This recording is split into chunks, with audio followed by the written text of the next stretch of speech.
Hey everyone, this is a piece from Bloodstained, 100 Years of Leninist Counterrevolution, edited by friends of Aaron Barron.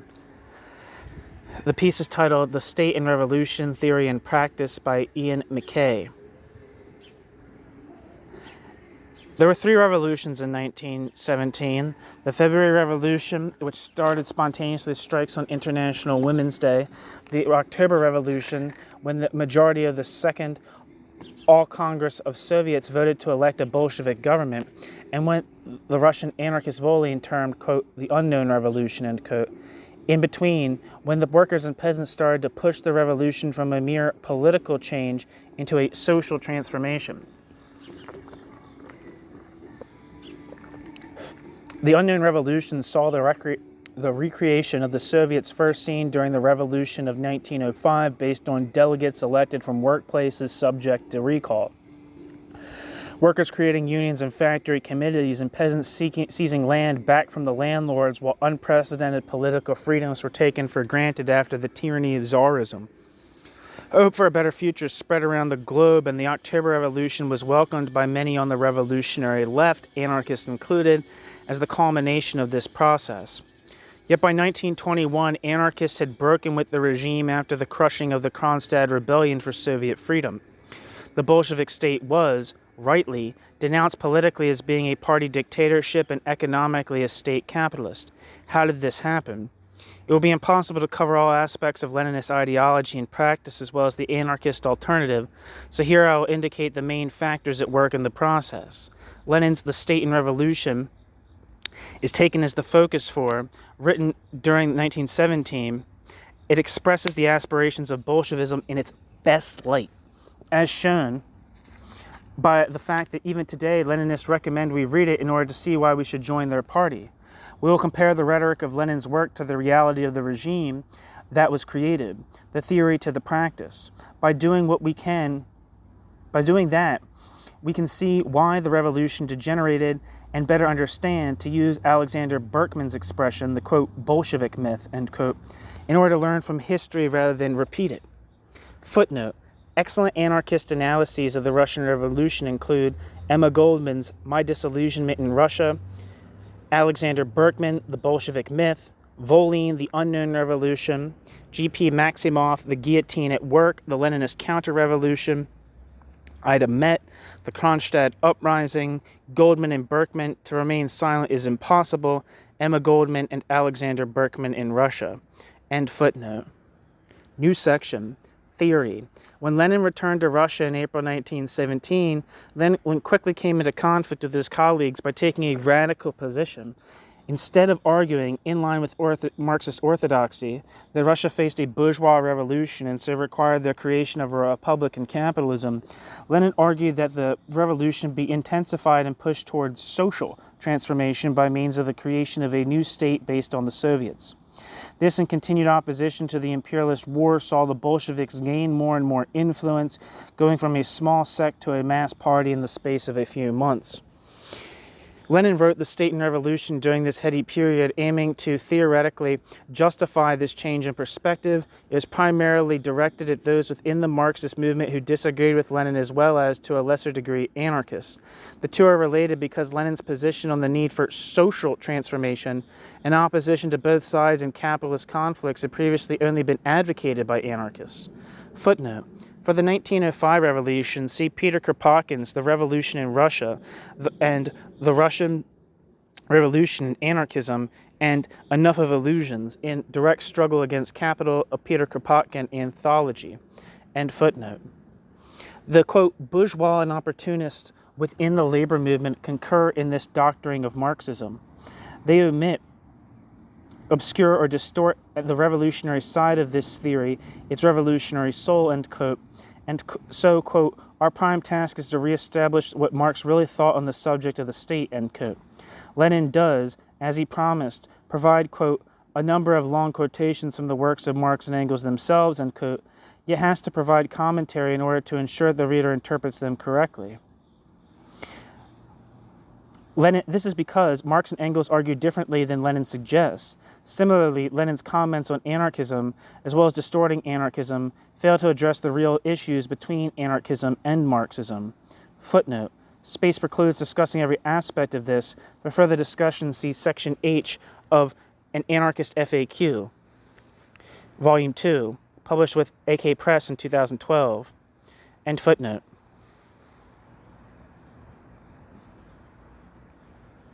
Lenin argued that, quote, only he is a Marxist who extends the recognition of the class struggle to the recognition of the dictatorship of the proletariat, end quote.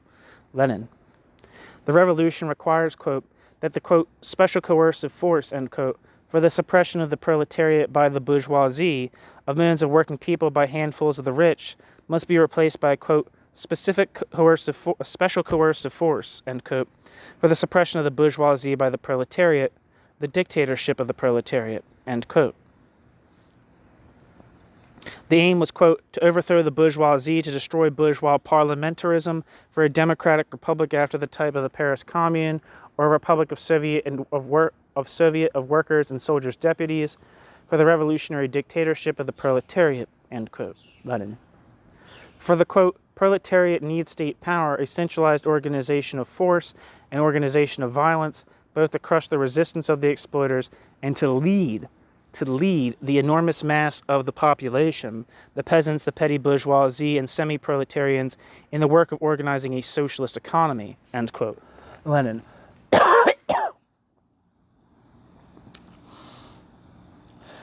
The current state was bourgeois and had to be smashed and replaced by a new kind of state, and, quote, it is precisely this fundamental point which has been completely ignored by the dominant official social democratic parties and, indeed, distorted, by the foremost theoretician of the Second International, Karl Kautsky, end quote. Lenin. According to Lenin, the anarchists fail to understand this new state is needed, just as anarchists fail to understand that the, quote, organ of suppression, end quote, is, quote, the majority of the population and not a minority, as was always the case under slavery, serfdom, and wage slavery. And since the majority of people itself suppresses its oppressors, a, quote, special force, end quote, for suppression is no longer necessary, exclamation point. In this sense, the state begins to wither away, end quote. Lenin. Therefore, the state cannot be abolished as anarchists claim, but it can and will disappear. The practice of the Bolshevik regime did not match the theory, but first we need to discuss the theoretical problems of Lenin's argument in order to understand why this happened, for bad theory produces bad practice. New section. The Paris Commune. The core of Lenin's argument rests on the Paris Commune of 1871 and the lessons Marx and Engels drew from it. Yet Lenin fails to mention key aspects of this event and, like Marx and Engels, provides a superficial analysis of it. This is in stark contrast to some anarchists. For example, Kropotkin wrote far more on the Commune than Marx or Engels. The key aspect of the Commune for Lenin is summarized by this quote from Marx, quote, one thing especially was proved by the Commune, viz. That the, quote, working class cannot simply lay hold of the ready-made state machinery and wield the ready-made state machinery for the working class's own purposes, end quote, end quote. I guess that's Marx quoted, well, it is Marx, cited by Lenin. Marx is also quoted on how it, quote, was to be a working, not a parliamentary body, executive and legislative at the same time, end quote.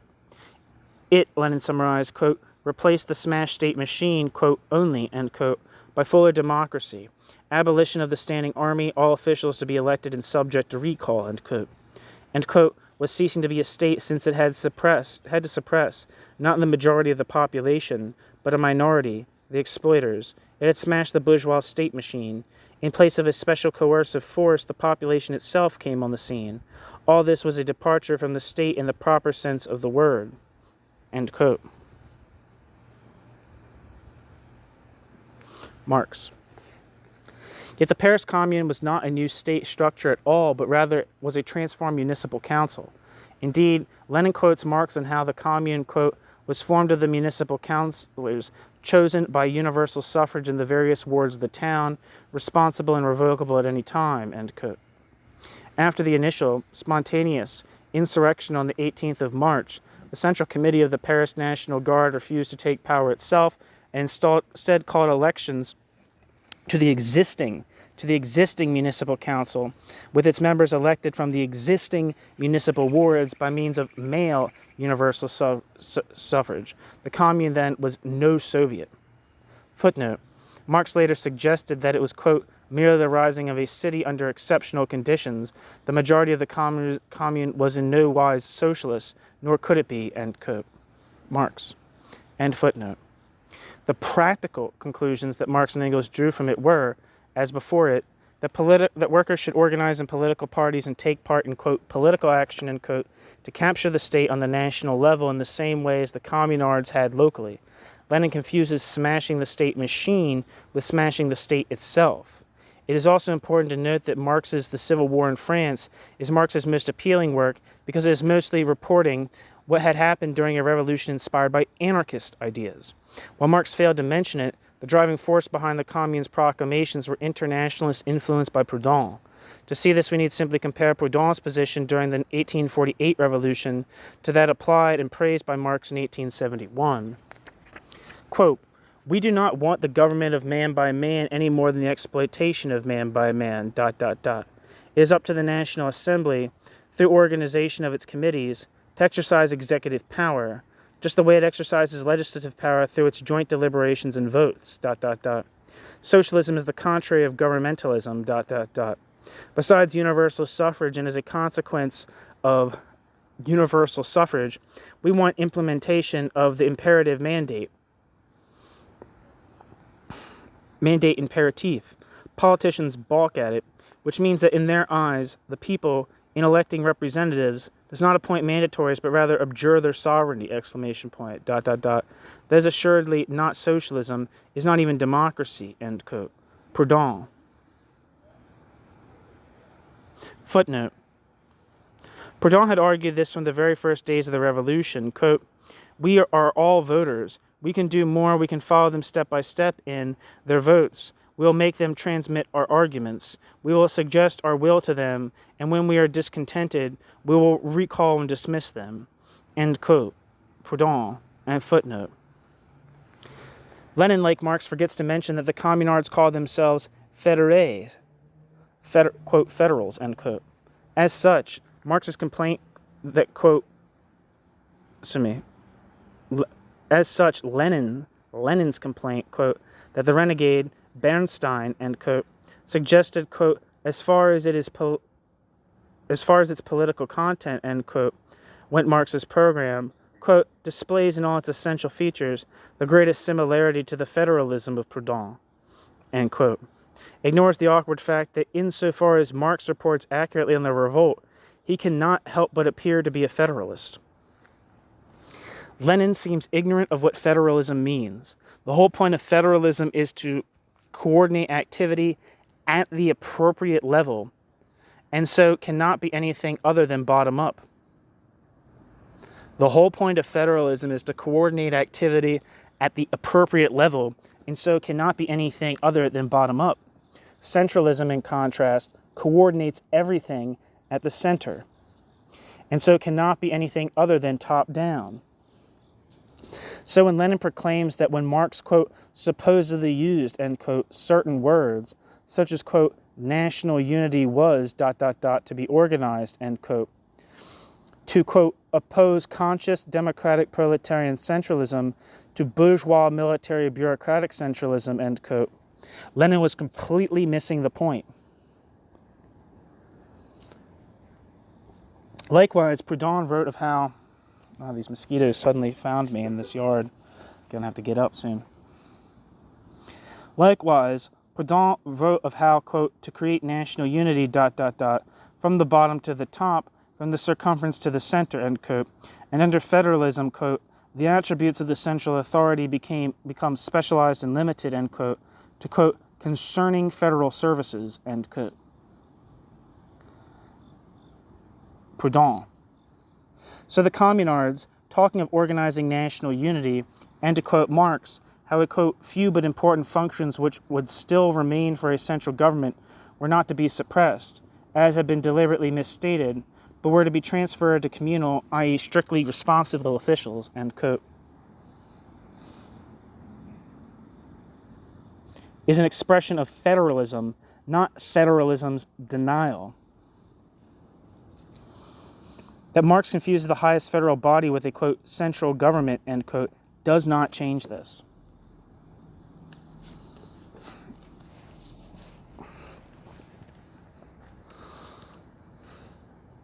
Similarly, Proudhon also argued that it was, quote, necessary to disarm the powers that be, end quote, by ending military conscription and, quote, organizing a citizens' army, end quote. It, quote, is the right of the citizens to appoint the hierarchy of their military chiefs, the simple soldiers and National Guards appointing the lower ranks of officers, the officers appointing their superiors, end quote. In this way, quote, the army retains its civic feelings, end quote, while the people, quote, organize its military in such a way as to simultaneously guarantee its defense and its liberties, end quote. Moreover, he predates Lenin, quote, on, quote, the replacement of bourgeois democracy by proletarian democracy, end quote, by contrasting, quote, labor democracy, end quote, to existing forms. Given this obvious influence, it is not the case that, quote, to confuse Marx's view on the, quote, destruction of state power of parasitic excrescence, end quote, with Proudhon's federalism is positively monstrous, end quote. For the communards were federalists, and while Lenin proclaimed that there is, quote, not a trace of federalism in Marx's above-quoted observation on the experience of the commune, end quote, there had to be if his account were remotely accurate. That before and after the commune, Marx was a centralist does not distract from his reporting on the communards. But it does mean we cannot, as Lenin wishes, make the civil war in France, take the book The Civil War in France as the definitive account of his ideas on social transformation. While for Lenin, Marx had, quote, tried to draw practical lessons, end quote, from and so, quote, learned, end quote, from the commune, end quote. In fact, anarchists provided a deeper analysis of the revolt.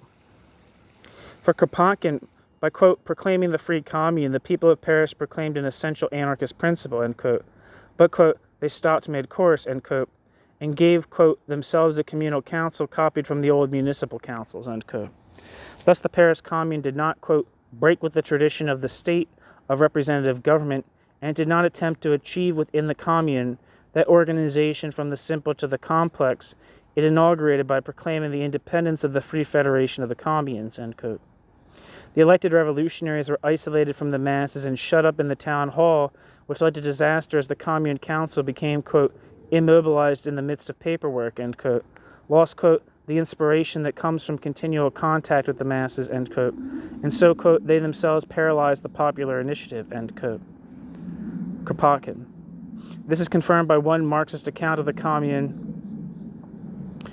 which admitted, in passing, exclamation point, that the communal council was, quote, overwhelmed, end quote, by suggestions from other bodies, the, quote, sheer volume, end quote, of which, quote, created difficulties, end quote, and it, quote, found it hard to cope with the stream of people who crammed into the offices, end quote.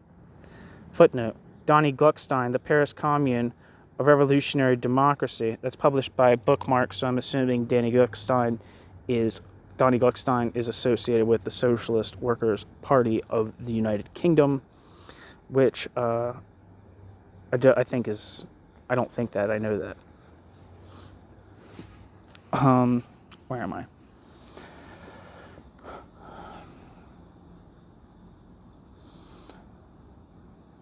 End footnote. Regardless of Lenin's assertions, the anarchists were right, quote, to proclaim the Paris Commune as ... a collaboration of their doctrine, end quote, as the Marxists who have, quote, completely misunderstood its lessons, end quote. Lenin.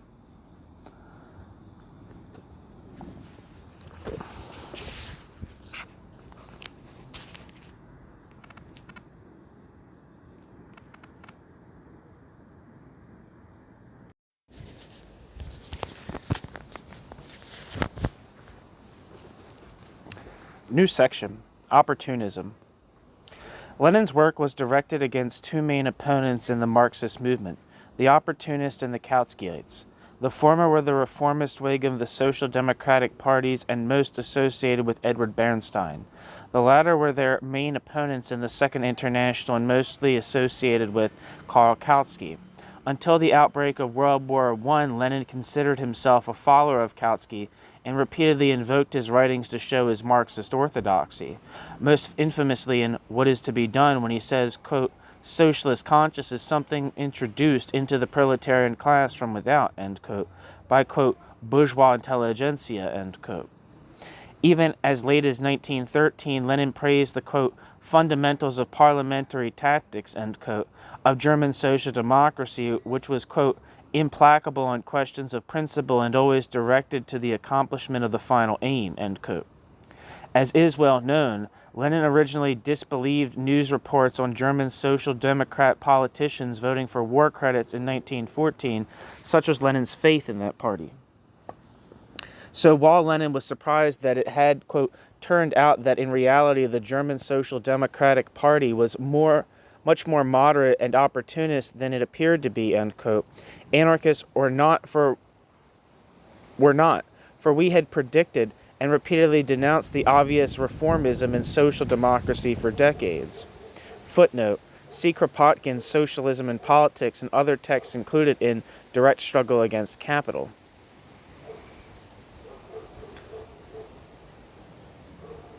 End footnote.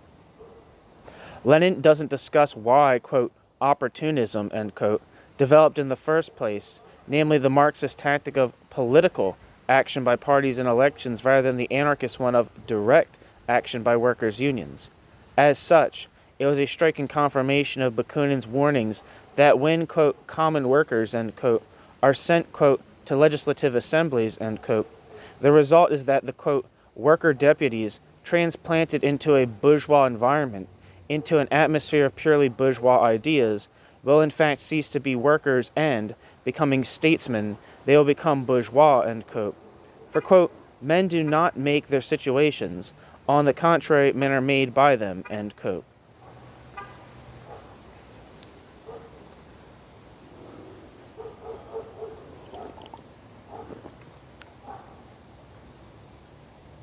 Footnote.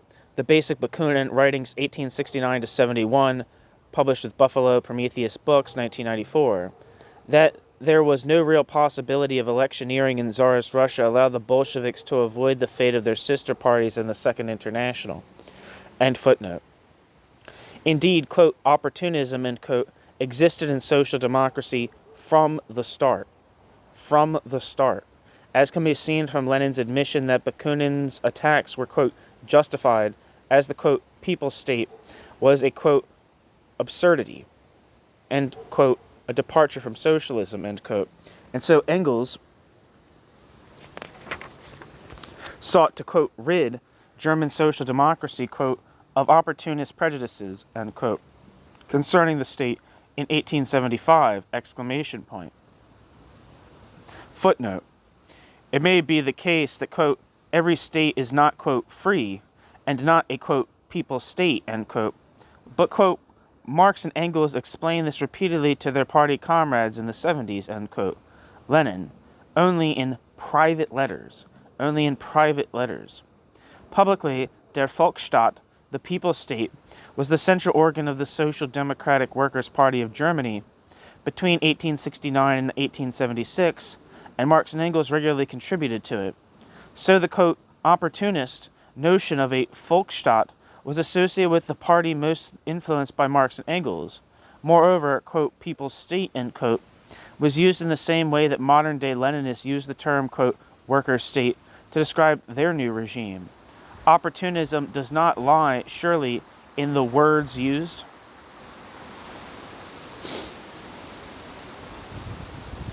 End footnote. So while much of Lenin's book is commentary upon numerous quotes from Marx and Engels and contrasting his interpretation to the then orthodox position, Lenin fails to mention that he, like all Marxists before 1917, were, quote, opportunists, in the sense of, after having read Marx and Engels, they concluded that, quote, political action would be used to, quote, to capture, quote, political power, end quote, which would then, in turn, be used to transform both state and society. Footnote. As Kautsky noted in 1919, see Karl Kautsky and John H. Kautsky, The Road to Power, Political Reflections on Growing into the Revolution. End footnote.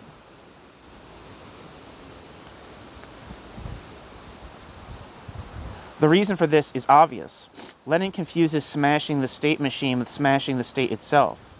Lenin is right that, quote, It was Marx who taught that the proletariat cannot simply win state power in the sense that the old state apparatus passes into new hands, but must smash this apparatus, must break this apparatus, and replace this apparatus by a new one."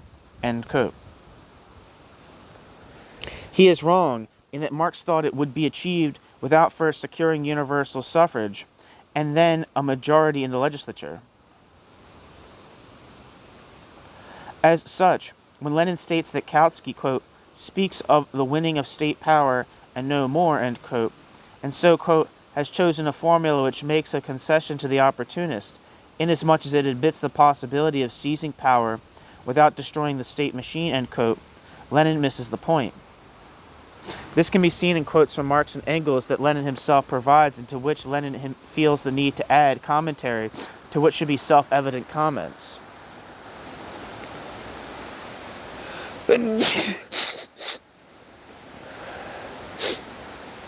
Footnote. This, by necessity, is just a selection of the evidence. See section H310 of Anarchists Frequently Asked Questions for further analysis. For a similar account, but from a more or less orthodox Marxist perspective, see Binet, Sarkar, and Adam Buick, Marxism-Leninism, Poles Apart, published with Memory, Avenel Press, 2012. And I'm sure if you follow my channel at all, you'll know that I have multiple pieces by Adam Buick of the Socialist Party of Great Britain. End footnote. Thus, after providing a long quote by Engels, Lenin has to add, quote, "Engels speaks here of the proletarian revolution, quote, abolishing," end quote, the bourgeois state, while the words about the state withering away refer to the remnants of the proletarian state after the socialist revolution, end quote, when Engels himself makes no such distinction and just talks of the state. Similarly, he quotes Engels on how, quote, "if one thing is certain, is that our party and the working class can only come to power in the form of the democratic republic," end quote, and that this, quote, "is even the specific form of the dictatorship of the proletariat, as the great French Revolution has already shown," end quote, before feeling the need to add, presumably hoping his readers would not notice that Engels said no such thing, that, quote, "Engels realized here, in a particularly striking form, the fundamental idea which runs through all of Marx's works, namely, that the democratic republic is the nearest approach to the dictatorship of the proletariat," end quote. Lenin. Thus, quote, "the specific form," end quote, becomes, quote, "the nearest approach," end quote, exclamation point. Footnote. Julius Martov, leader of the Bolshevik internationalists, noted this in his important critique of Lenin in Decomposition or Conquest of the State.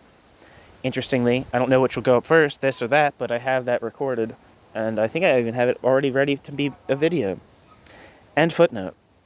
Engels repeatedly suggested that, quote, "the republic," end quote, is, quote, "the ready-made political form for the future rule of the proletariat," end quote, which in France, quote, "is already in being," end quote, and did so in the text Lenin quotes. Quote, "So then, a unified republic, ...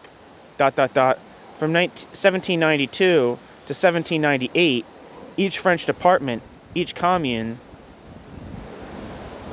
enjoyed complete self-government on the American model, and this is what we too must have.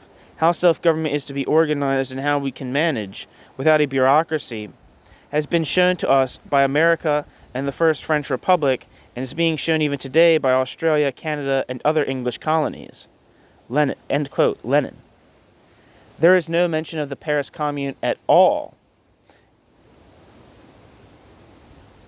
Oh, they say that quote was from that was a quote of Engels quoted by Lenin. Sorry, there is no mention of the Paris Commune at all in Engels' critique of the first draft, of the draft of the Erfurt program, which is significant given Lenin proclaims that it, quote, "cannot be ignored, for it is with the opportunist views of the Social Democrats on questions of state organization that this criticism is mainly concerned," end quote. Lenin.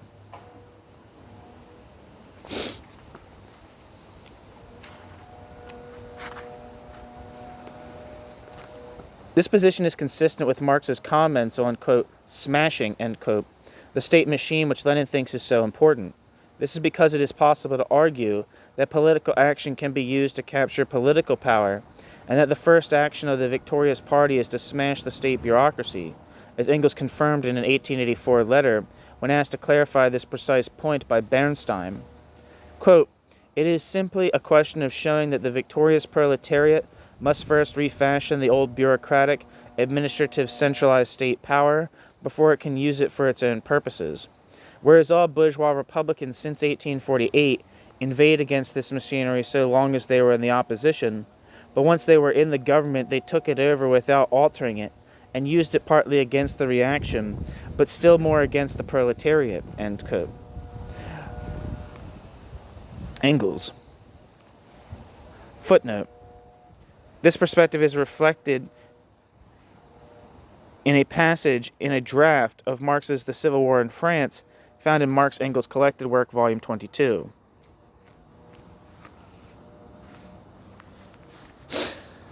End footnote. Which reflects Marx's earlier comment, quoted by Lenin, on the, quote, executive power with its enormous bureaucratic and military organization, with its vast and ingenious state machinery, with a host of officials numbering 500,000, besides an army of another 500,000, this appalling parasitic body, ... all revolutions perfected this machine instead of smashing it, end quote. Proudhon. No, end quote. Lenin. I fucked that up. Which reflects Marx's earlier comment, quoted by Lenin, on, quote, the executive power with the executive power's enormous bureaucratic and military organization, with the executive power's vast and ingenious state machinery, with a host of officials numbering 500,000, besides an army of another 500,000, this appalling parasitic body, ... all revolutions perfected this machine instead of smashing this machine, end quote. Marx, quoted by Lenin. So unlike anarchists, who, from Proudhon onwards, had argued that it was, quote, inevitably enchained to capital and directed against the proletariat, end quote, Marxists had viewed the bourgeois state as not only able to be captured, but reformed in the interest of the working class.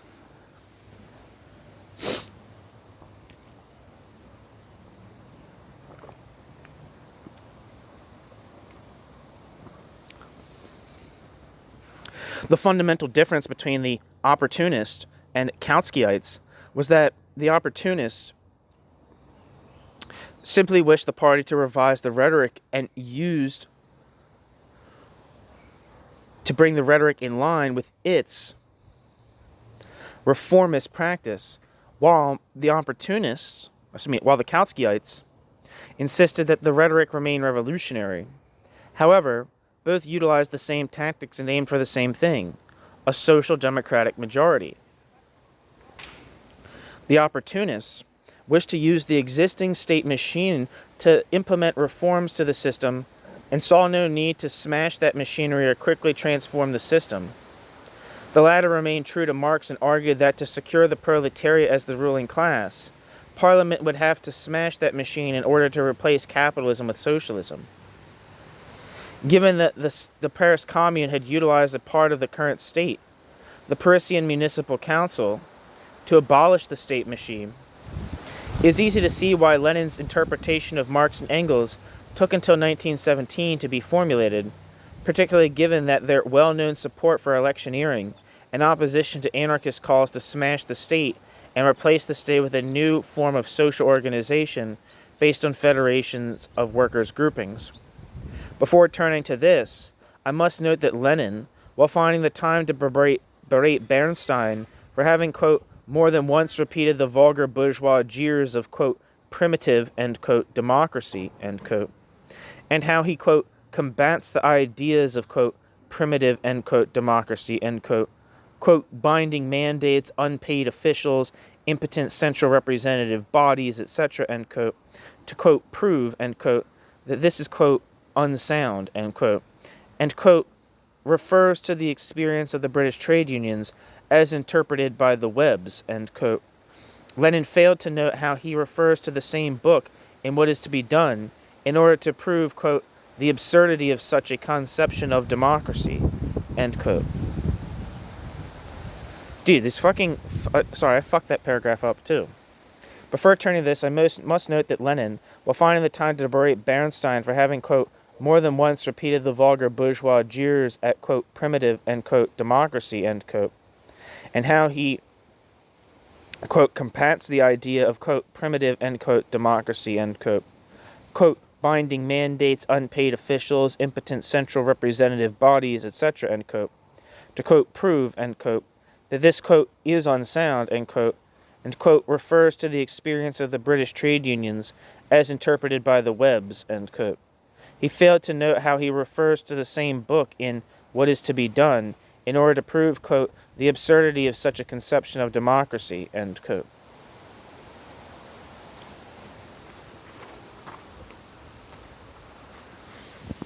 One second. I'm sorry it's noisy outside. New section. Anarchism.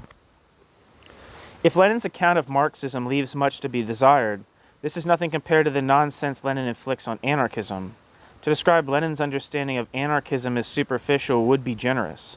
Lenin summarizes what Lenin considers the differences between Marxists and anarchists. Quote,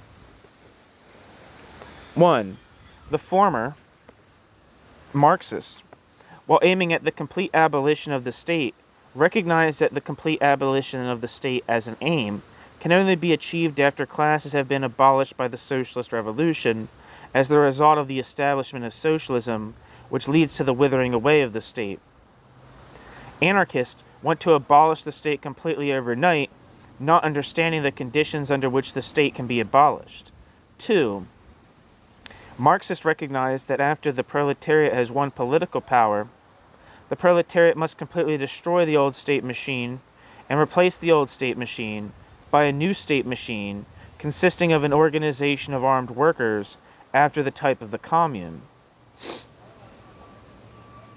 Anarchists, while insisting on the destruction of the state machine, have a very vague idea of what the proletariat will put in the state machine's place and how it will use its revolutionary power. The anarchists even deny that the revolutionary proletariat should use the state power. The anarchists reject the revolutionary proletariat's revolutionary dictatorship. 3.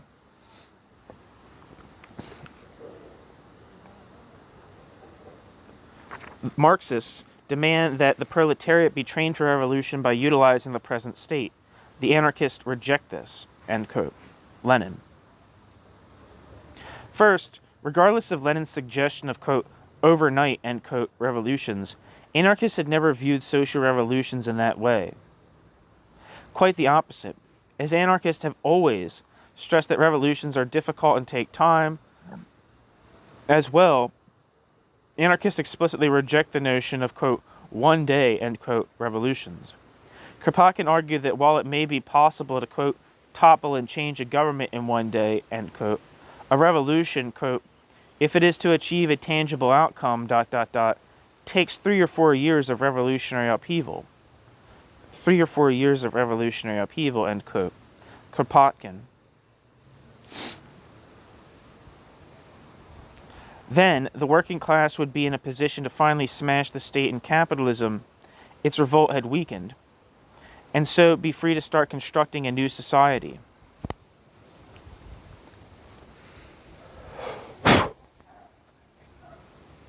The element of truth in Lenin's statement is that anarchists do reject the Marxist notion that we need a state to rebuild and defend society after a successful revolution. This is because of our differing analyses of what the state is.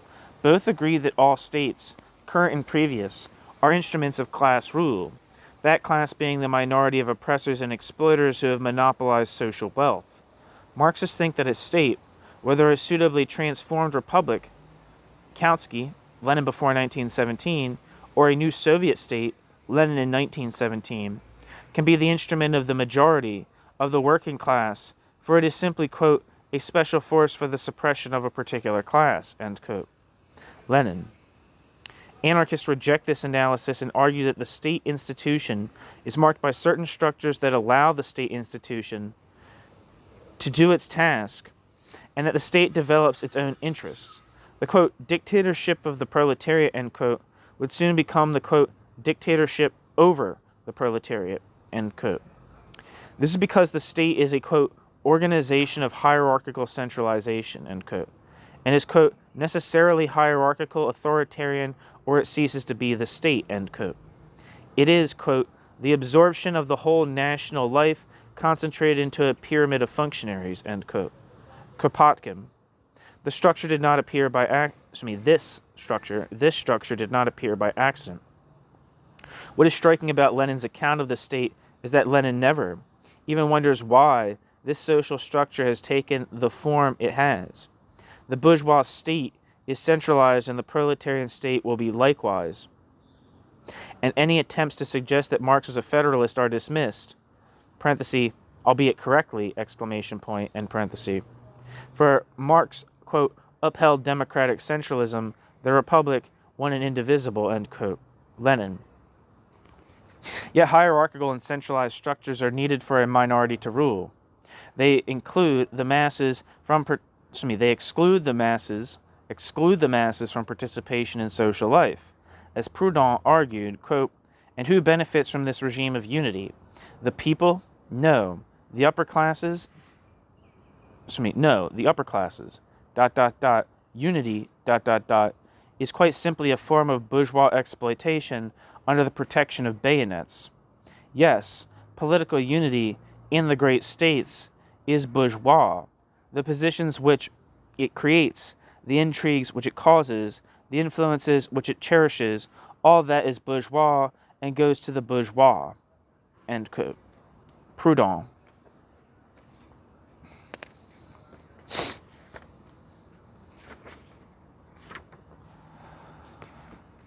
The centralized hierarchical state is, quote, the cornerstone of bourgeois despotism and exploitation, end quote.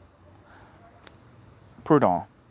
Under the rising bourgeoisie, Kropotkin noted, quote, the state was the sole judge, end quote, which meant that, quote, all the local insignificant disputes, ... piled up in the form of documents in the offices, end quote. And, quote, Parliament was literally inundated by thousands of these minor local squabbles. It then took thousands of functionaries in the capital, most of these functionaries corruptible, to read, classify, evaluate all these, to pronounce on the smallest detail, end quote, and, quote, the flood, bracket, of issues, end bracket, always rose, end quote. The same process would be at work in the new so-called semi-state as it, too, was centralized and so had, quote, a whole new administrative network in order to extend its writ and enforce obedience, end quote. Kropotkin. This was why anarchists sought to decentralize decision-making away from one central body into federations of workplace and community associations, and wondered why Marxists had, quote, adopted the ideal of the Jacobin state. The Jacobin state, when this ideal had been designed from the viewpoint of the bourgeois, in direct opposition to the egalitarian and communist tendencies of the people, which had arisen during the bracket French and bracket Revolution, end quote. Kropotkin. Footnote.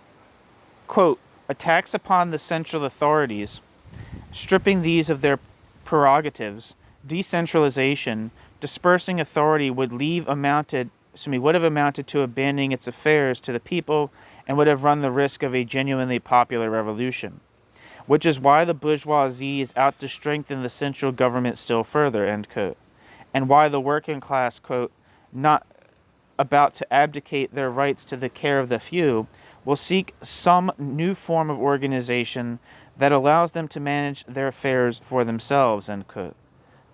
From Kropotkin, Direct Struggle Against Capital. End footnote.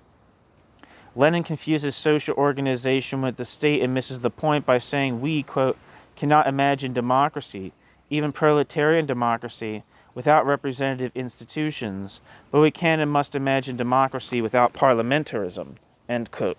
Lenin. For while any any organization requires delegates to coordinate decisions, it is a mistake to confuse this with representative and so centralized government. So if, quote, under socialism, all will govern in turn and will soon become accustomed to no one governing, end quote. Under anarchism, rather than having a series of rulers,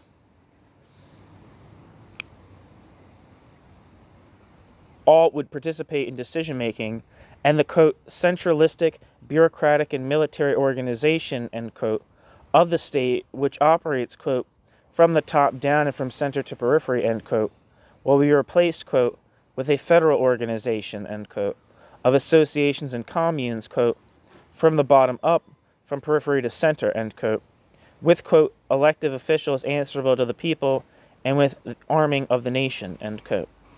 Bakunin, No Gods, No Masters, and an Anthology of Anarchism by Daniel Gorin, edited by Daniel Gorin, or Daniel. I don't know how to say it, actually, in French, but that's my guess. The question is whether these elected bodies are focused on specific tasks at appropriate levels, or whether they, like Parliament, dictates all social matters from the center. In both cases, quote, representative institutions remain in the sense that specific individuals are elected to specific bodies.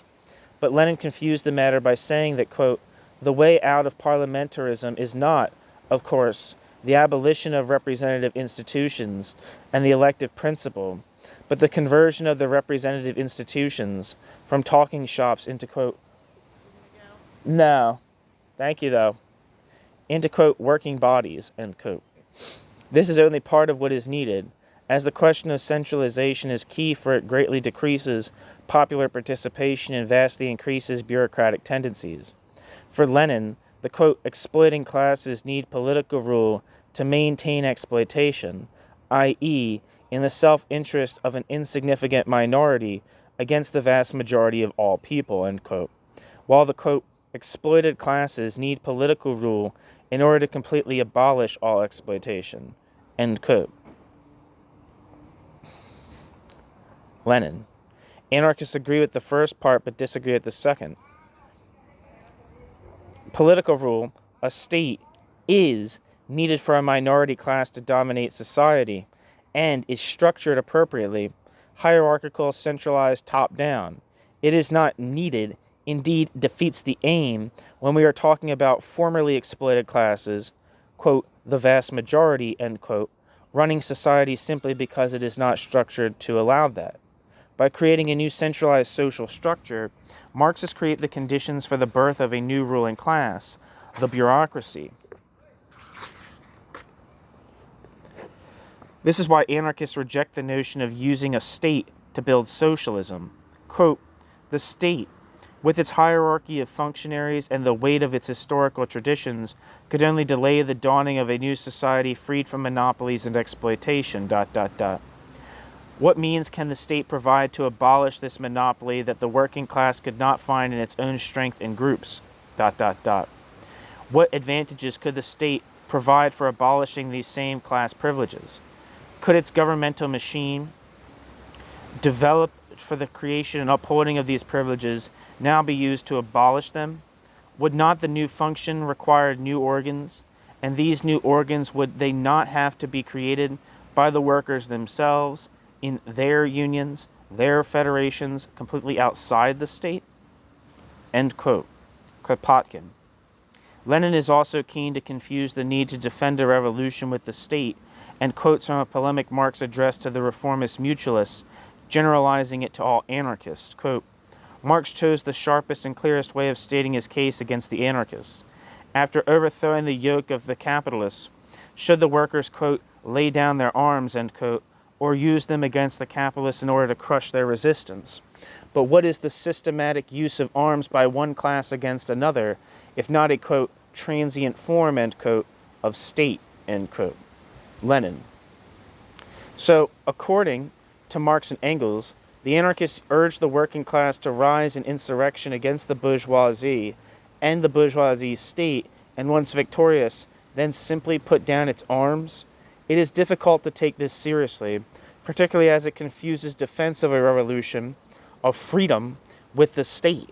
Lenin, like Marx and Engels, joined those who, quote, believe that after having brought down government and private property, we would allow both to be quietly built up again, because of a respect for the freedom of those who might feel the need to be rulers and property. This way of interpreting our ideas, end quote. Errico Malatesta, Anarchy. Lenin suggests that, quote, the armed workers who proceed to form a militia involving the entire population, end quote, is, quote, a more democratic state machine, end quote. Lenin. Yet if the state were simply this, then there would be no disagreement between anarchism and Marxism. Quote, immediately after establishing governments, quote, immediately after established governments have been overthrown, communes will have to reorganize themselves along revolutionary lines. In order to defend the revolution, their volunteers will at the same time form a communal militia, but no commune can defend itself in isolation, so it will be necessary to radiate revolution outward, to raise all the revolution's neighboring communes in revolt, and to federate with them for common defense, end quote. Bakunin.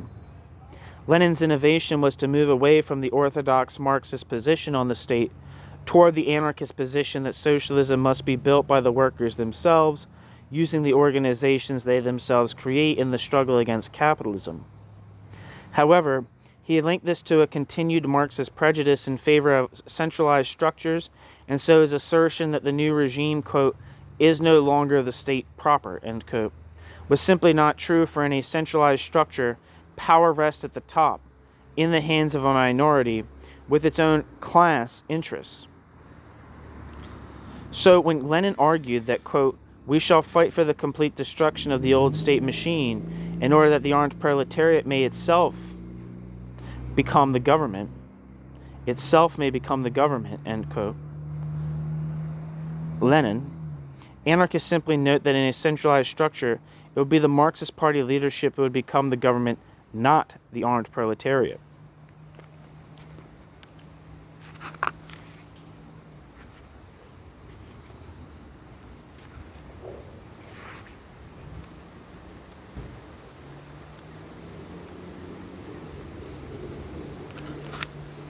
Quote, by popular government, the Marxians mean government of the people by means of a small number of representatives elected through universal suffrage, Government of the vast majority of the masses of the people by a privileged minority. But this minority, the Marxians argue, will be made up of workers. Yes, to be sure, of former workers who, as soon as they become the people's governors and representatives, will stop being workers and will begin to look down upon the proletarian world from the heights of the state. They will then represent not the people, but themselves and their ambitions to govern it. Anyone who queries that does not know human nature, end quote. Bakunin. In a centralized, quote, one and indivisible, end quote, republic, electing, mandating, and recalling become increasingly meaningless. It would require millions of electors at the base across the country to simultaneously act in the same manner to have any impact. This means that there is substantial space for the interests of the state to diverge from the people, and as Bakunin warned, quote, the state cannot be sure of its own self-preservation without an armed force to defend it against its own internal enemies, against the discontent of its own people, end quote. Bakunin. Which is why, while recognizing the need for insurrection and defense of the revolution, anarchists seek to abolish the state and replace the state with a social structure more appropriate for building socialism. For, quote, whenever a new economic form emerges in the life of a nation, when serfdom, for example, came to replace slavery and later on wage labor for serfdom, a new form of political grouping always had to develop, end quote. And so, quote, economic emancipation will be accomplished by smashing the old political forms represented by the state. Man will be forced to find new forms of organization for the social functions that the state apportioned between its functionaries, end quote. Kropotkin. Second, the claim that anarchists have only a, quote, vague, end quote, notion of what will replace the state is simply wrong. Proclaiming that anarchists argue that we, quote, must think only of destroying the old state machine, end quote. End quote. It is no use probing into the concrete lessons of earlier proletarian revolutions and analyzing what to put in the place of what has been destroyed and how, end quote. Flies in the face of the many articles and books in which anarchists did precisely that. To quote Bakunin, quote, workers, no longer count on anyone but yourselves, ... Abstain from all participation in bourgeois radicalism and organize outside of bourgeois radicalism the forces of the proletariat. The basis of that organization is entirely given. The workshops and the federation of workshops, the creation of funds for resistance, instruments of struggle against the bourgeoisie, and their federation not just nationally, but internationally. The creation of chambers of labor, ... The liquidation of the state and of bourgeois society, ... Anarchy, that is to say the true open popular revolution, ... Organization, from top to bottom and from the circumference to the center, end quote. Bakunin, letter to Albert Richard, Anarcho-Syndicalist Review, number 62. Wow. And the quote, chambers of labor, end quote, were federations of local unions grouped by territory. Bakunin's visions of revolution predicted the workers' councils of 1905 and 1917. Likewise, Kropotkin argued that, quote, independent communes for the territorial groupings and vast federations of trade unions for groupings by social functions, the two interwoven and providing support to each other to meet the needs of society, allow the anarchists to conceptualize in a real concrete way the possible organization of a liberated society, end quote, based on an analysis of both the workers' movement and the Paris Commune as well as the history of the state.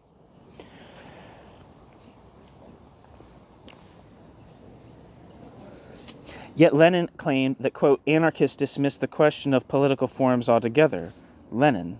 Similarly, Lenin was wrong to proclaim that if the workers and peasants, quote, organize themselves quite freely in communes and unite the action of all the communes in striking at capital, in crushing the resistance of the capitalists, and in transferring the privately owned railways, factories, land, and so on to the entire nation, to the whole of society, end quote, then what would, quote, be the most consistent democratic centralism, end quote?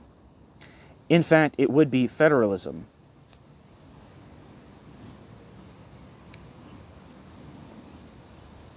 Quote, all productive capital and instruments of labor are to be confiscated for the benefit of toilers' associations, ... The alliance of all labor associations, ... will constitute the commune, ... There will be a standing federation of the barricades and a revolutionary communal council, ... made up of delegates, ... invested with binding mandates and accountable and revocable at all times, ... All provinces, communes, and associations, ... will delegate deputies to an agreed place of assembly, all ... invested with binding mandated and accountable and subject to recall, in order to found the federation of insurgent associations, communes, and provinces, end quote, Bakunin. Unsurprisingly, then, it was Kropotkin and not Lenin who in 1905 saw the Soviets as the means of both fighting and replacing the state, as well as comparing the Soviets to the Paris Commune. The, quote, Council of Workers, ... were appointed by the workers themselves, just like the insurrectional Commune of August 10th, 1792, end quote. The council, quote, completely recalls, ... the Central Committee which preceded the Paris Commune in 1871, and is certain that workers across the country must organize themselves on this model, ... These councils represent the revolutionary strength of the working class, ... Let no one come to proclaim to us that the workers of the Latin peoples, by preaching the general strike and direct action, were going down the wrong path, ... A new force is thus constituted by the strike, the force of workers asserting themselves for the first time and putting in motion the lever of any revolution, direct action, end quote. The, quote, urban workers, ...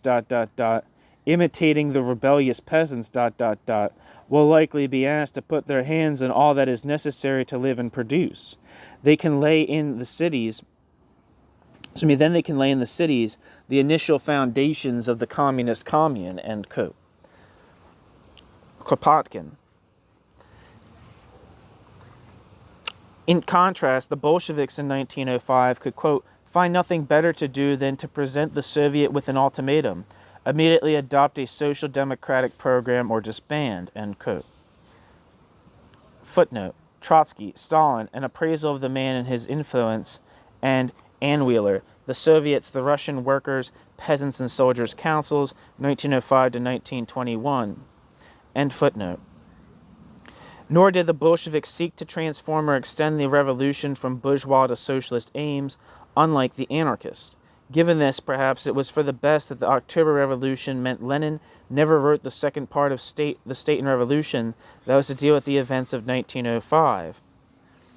All of which makes a mockery of Lenin's assertion that, quote, anarchism has given nothing even approximating true answers to the concrete political questions. Must the old state machine be smashed, and what should be put in its place, end quote. Lenin. Anarchism had advocated workers' councils as a means of both fighting and replacing capitalism in the state, since Bakunin clashed with Marx in the International. Third, those paying attention would have concluded that the fate of social democracy and social democracy's degeneration into, quote, opportunism would have shown why anarchists rejected taking part in the state by contesting elections. This only, quote, trains, end quote, workers to letting others act for workers, and so, quote, disaccustom the people to the direct care of their own interest, and schools the ones in slavishness, and the others in intrigues and lies, end quote. Errico Malatesta, The Method of Freedom, and Enrico Malatesta Reader, published with AK Press. As Kropotkin stressed, quote, we see in the incapacity of the statist socialist to understand the true historical problem of socialism as gross error of judgment. Quote, we see in the incapacity of the statist socialist to understand the true historical problem of socialism a gross error of judgment, ... to tell the workers that they will be able to introduce the socialist system while retaining the machine of the state, and only changing the men in power to prevent, instead of aiding, the mind of the workers progressing towards the search for new forms of life, that would be their own. That is, in our eyes, a historic mistake which borders on the criminal, end quote. Kropotkin. Instead of electioneering, quote, anarchists, since the beginning of the International to the present, have taken an active part in the workers' organizations formed for the direct struggle of labor against capital. This struggle, while serving far more powerfully than any indirect action to secure some improvements in the life of the worker and opening up the eyes of the workers to the evil done to society by capitalist organization and by the state that upholds it, this struggle also awakes in the worker thoughts concerning the forms of consumption, production and direct exchange between those concerned without the intervention of the capitalist and the state, end quote. Kropotkin. Finally, Lenin's work is the source of the common assertion by Marxists that most anarchists supported their ruling class during the First World War. Regardless of his comments about, quote, the few anarchists, end quote, who, quote, preserved a sense of honor and a conscience, end quote, by opposing the war, in reality, pro-war anarchists, in spite of having, quote, amongst them comrades whom we love and respect most, end quote, were, quote, not numerous, end quote, and, quote, almost all, end quote, of the anarchists, quote, have remained faithful to their convictions, end quote. Malatesta. Nor does Lenin mention that these few, which sadly included Kropotkin, had rejected Bakunin's position, turned the imperialist war into a revolution in favor of Engels' defense of the fatherland, while ironically Lenin went the opposite way.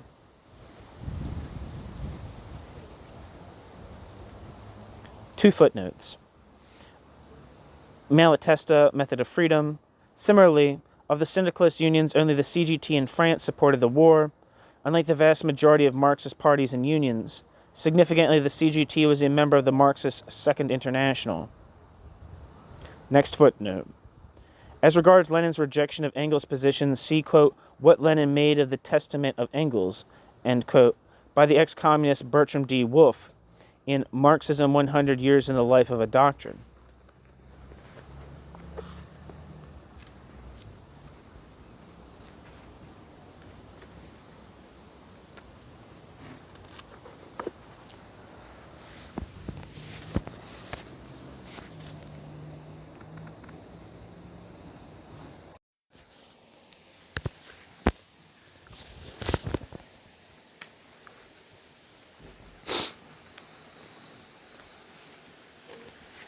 New section, Socialism.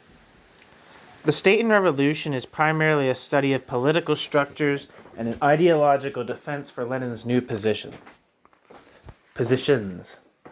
There is very little in it on socialism, or more correctly, the initial steps the socialist state would take once power had been seized, but those few words are significant.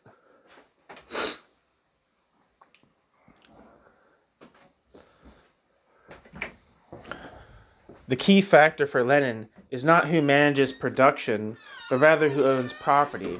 Quote, the means of production are no longer the private property of individuals.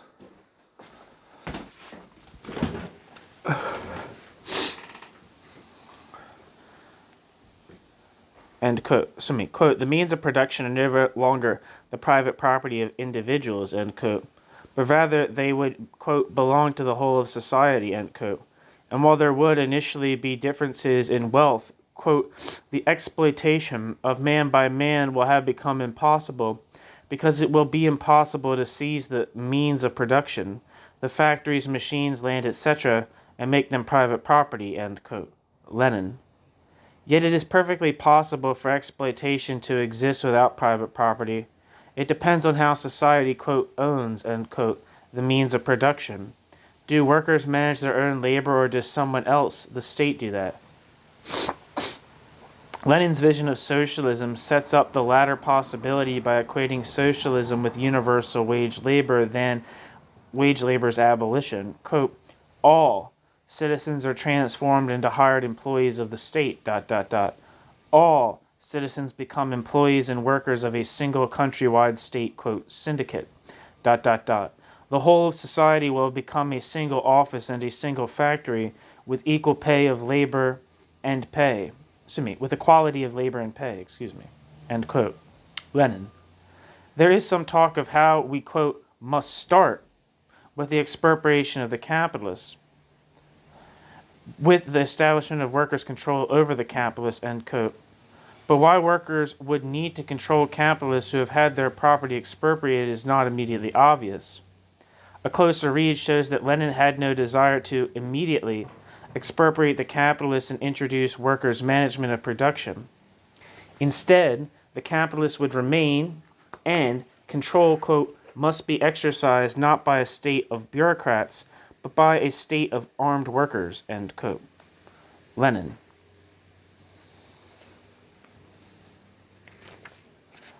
While the political structures created by capitalism had to be smashed, the economic ones had to be used as the, quote, economic foundation, end quote, for socialism. Quote, a witty German social democrat, ... called the postal service an example of the socialist economic system. This is very true. At the present, the postal service is a business organized on the lines of state capitalist monopoly. Imperialism is gradually transforming all trusts into organizations of a similar type in which, ... one has the same bourgeois bureaucracy. But the mechanism of social management is here already to hand. Once we have overthrown the capitalists, ... and smashed the bureaucratic machinery of the modern state, we shall have a splendidly equipped mechanism, freed from the, quote, parasite, end quote, a mechanism which can very well be set going by the united workers themselves, who will hire technicians, foremen, and accountants, and pay them all, as indeed all, quote, state, end quote, officials in general, workmen's wages. Here is a concrete political task which can immediately be fulfilled in relation to all trusts, a task whose fulfillment will rid the working people of exploitation, end quote. Lenin. The Bolsheviks' quote, immediate aim, end quote, was to, quote, organize the whole economy on the lines of the postal service, end quote, and, quote, on the basis of what capitalism has already created, end quote. So the structures created by the capitalist and the capitalist state, fitting for their priorities and interests, would be extended with, quote, the conversion of all citizens into workers and other employees of one huge, quote, syndicate, the whole state, and the complete subordination of the entire work of this syndicate to a genuinely democratic state, the state of the Soviets of workers and soldiers' deputies, end quote. Lenin. Control, then, would be by the state, initially over the capitalists, but eventually of state employees. Lenin is well aware of Engels' infamous article on authority, in which Engels, quote, ridiculed the muddled ideas of the Proudhonists who call themselves, quote, anti-authoritarians, end quote, i.e. repudiated all authority, all subordination, all power. Take a factory, a railway, a ship on the high seas, said Engels. Is it not clear that not one of these complex technical establishments, based on the use of machinery and the systematic cooperation of many people, could function without a certain amount of subordination, and, consequently, without a certain amount of authority or power, end quote. Engels.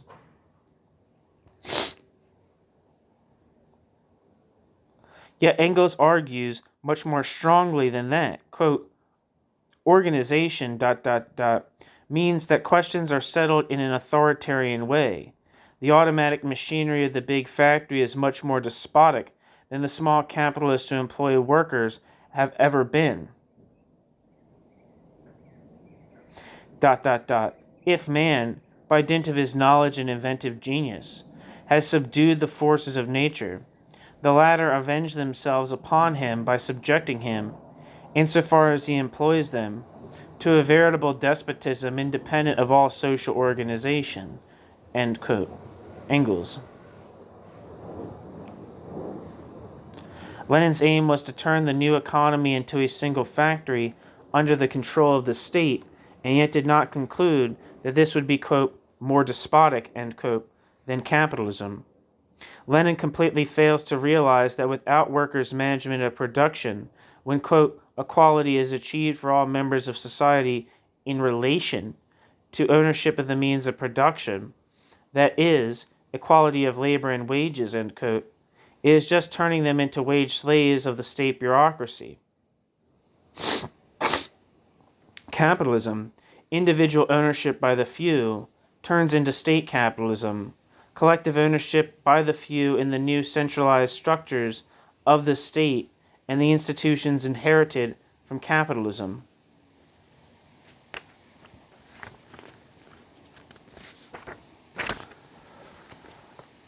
There is nothing in Lenin's work that suggests anything like Proudhon's vision of socialism built by workers themselves using their own organizations. Quote, under universal association, ownership of the land and of the instruments of labor is social ownership. We do not want expropriation by the state. It is still monarchical, still wage labor. We want democratically organized workers' associations. The pioneering core of that vast federation of companies and societies woven into the common cloth of the democratic and social republic. End quote. Proudhon. Similarly, there is no caution that a, quote, strongly centralized government, end quote, could, quote, command that a prescribed quantity, end quote, of a good, quote, be sent to such a place on such a day, end quote, and be, quote, received on a given day by a specified official and stored in particular warehouses, end quote, was not only, quote, undesirable, but also, quote, wildly utopian, end quote, not least because it could not utilize, quote, the cooperation, the enthusiasm, the local knowledge, end quote, of the people. Kropotkin. Well, that quote was from Kropotkin. Hence the anarchist prediction, quote, that to hand over to the state all the main sources of economic life, end quote, and, quote, also the management of all the main branches of industry, end quote, would, quote, create a new instrument of tyranny, state capitalism would only increase the powers of bureaucracy and capitalism, end quote. This, quote, new bureaucracy would end by making expropriation hateful in the eyes of all, end quote. Kropotkin. New section. The party. The most obvious difference between the theory of the state and revolution and the practice of the new regime is that the book makes next to no mention of the vanguard party and the vanguard party's role. The most significant mention is ambiguous, quote, by educating the Workers' Party, Marxism educates the vanguard of the proletariat, capable of assuming power and leading the whole people to socialism, of directing and organizing the new system, of being the teacher, the guide, the leader of all the working and exploited people, in organizing their social life without the bourgeoisie and against the bourgeoisie, end quote. Lenin. Is it the proletariat or its vanguard that assumes power? Lenin's other writings during 1917 make it clear. It is the vanguard, the party which assumes power. Given this, we need to understand the nature of the party Lenin spent his life building and whose ideology would necessarily shape the decisions being made and structures being built. The first thing to note about the vanguard is how important the vanguard is for socialism. Without the right kind of party, socialism would be impossible. As Lenin stressed in 1902, quote, there could not have been social democratic consciousness among the workers, end quote, as it must, quote, be brought to them from without. The history of all countries shows that the working class, exclusively by the working class's own effort, is able to develop only trade union consciousness, end quote. While the, quote, theory of socialism, however, grew out of the philosophic, historical, and economic theories elaborated by educated representatives of the propertied classes by intellectuals, end quote. Lenin. The party was needed to educate a class that could never develop socialist ideas by itself. Quote, there can be no talk of an independent ideology formulated by the working masses themselves in the process of their movement. The only choice is either bourgeois or socialist ideology. There is no middle course. Hence, to belittle the socialist ideology in any way, to turn aside from the socialist ideology in the slightest degree, means to strengthen bourgeois ideology. There is much talk of spontaneity, but the spontaneous development of the working class movement leads to its subordination to bourgeois ideology, ...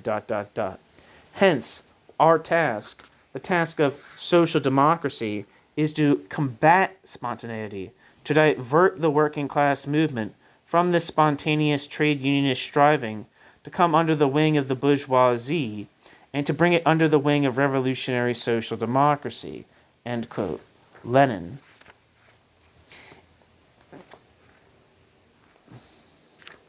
Ignoring the obvious point that, quote, history, end quote, shows no such thing, as an obvious counterexample, in 1917, quote, the masses were incomparably more revolutionary than the party, which in turn was more revolutionary than its committeemen, end quote. Trotsky. This perspective cannot help give the party, and more particularly the party's leadership, a privileged position. The obvious conclusion is that to disagree with the party and the party's leadership was to show the absence of socialist consciousness. The party, then, substitutes the party's self for the working class. This perspective helps explain one of Lenin's stronger comments in The State and Revolution, quote, we are not utopians, we do not, quote, dream, end quote, of dispensing at once with all administration, with all subordination. These anarchist dreams, based upon incomprehension of the tasks of the proletarian dictatorship, are totally alien to Marxism, and, as a matter of fact, serve only to postpone the socialist revolution until people are different. No, we want the socialist revolution with people as they are now, with people who cannot dispense with subordination, control, and, quote, foremen and accountants, end quote. Lenin. Ignoring the awkward fact, administration no more equates to subordination than organization equates to authority, and so these, quote, anarchist dreams, end quote, existed only in Lenin's head. This statement flows naturally from the perspective that the working class cannot, by the working class's own struggle, change the working class's change themselves. Footnote. While recognizing the need for anarchists to organize to influence the class struggle, Bakunin also recognized that people learn through struggle and draw socialist conclusions. End footnote. At best, the majority can recognize that the party embodies its interests and vote for it, and even join the party if the party considers them suitable. Some will object since Lenin does add this, quote, subordination, however, must be to the armed vanguard of all the exploited and working people, i.e. to the proletariat, end quote. But this is question begging. For sure the proletariat are people too. How can that class also dispense, quote, at once with all administration, with all subordination, end quote. But then Lenin talks about, quote, establishing strict iron discipline backed by the state power of the armed workers, end quote.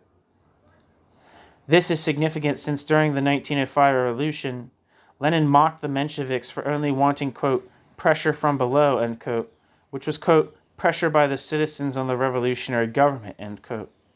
Instead, Lenin argued for pressure, quote, from above as well as from below, end quote, where, quote, pressure from above, end quote, was, quote, pressure by the revolutionary government on the citizens, end quote. Lenin notes that Engels, quote, appreciated the importance of action from above, end quote, and that he saw the need for, quote, the utilization of the revolutionary governmental power, end quote, for, quote, limitation in principle of revolutionary action to pressure from below and renunciation of pressure also from above is anarchism, end quote. The 1905 revolution also saw this deep-rooted suspicion of working-class self-activity surface in the St. Petersburg Bolsheviks. They were convinced that, quote, only a strong party along class lines can guide the proletarian political movement and preserve the integrity of its program, rather than a political mixture of this kind, an indeterminate and vacillating political organization, such as the Workers' Council, represents and cannot help but represent, end quote. Lenin, quoted by Ann Wheeler. So,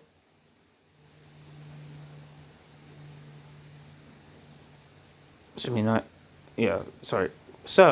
Soviets could not reflect workers' interests because the Soviets were elected by the workers. Lenin, to Lenin's credit, fought against this position when he returned from exile, but support for the Soviets was, as Lenin put it in 1907, quote, for the purpose in developing and strengthening the Social Democratic Labor Party, end quote. And if, quote, social democratic activities among the proletarian masses are properly, effectively, and widely organized, such institutions may actually become superfluous, end quote. Lenin. Building the party remains the end and working class self-organization merely a means. As well as privileging the party over the class, the leadership is privileged over the membership. The leadership naturally substitutes itself for the membership as required by the, quote, transformation of the power of ideas into the power of authority, the subordination of lower party bodies to higher party bodies. A centralized top-down perspective becomes a necessity. Quote, it is the organizational principle of revolutionary social democracy as opposed to the organizational principle of opportunist social democracy. The latter strives to proceed from the bottom upward, ... The former strives to proceed from the top downward, end quote.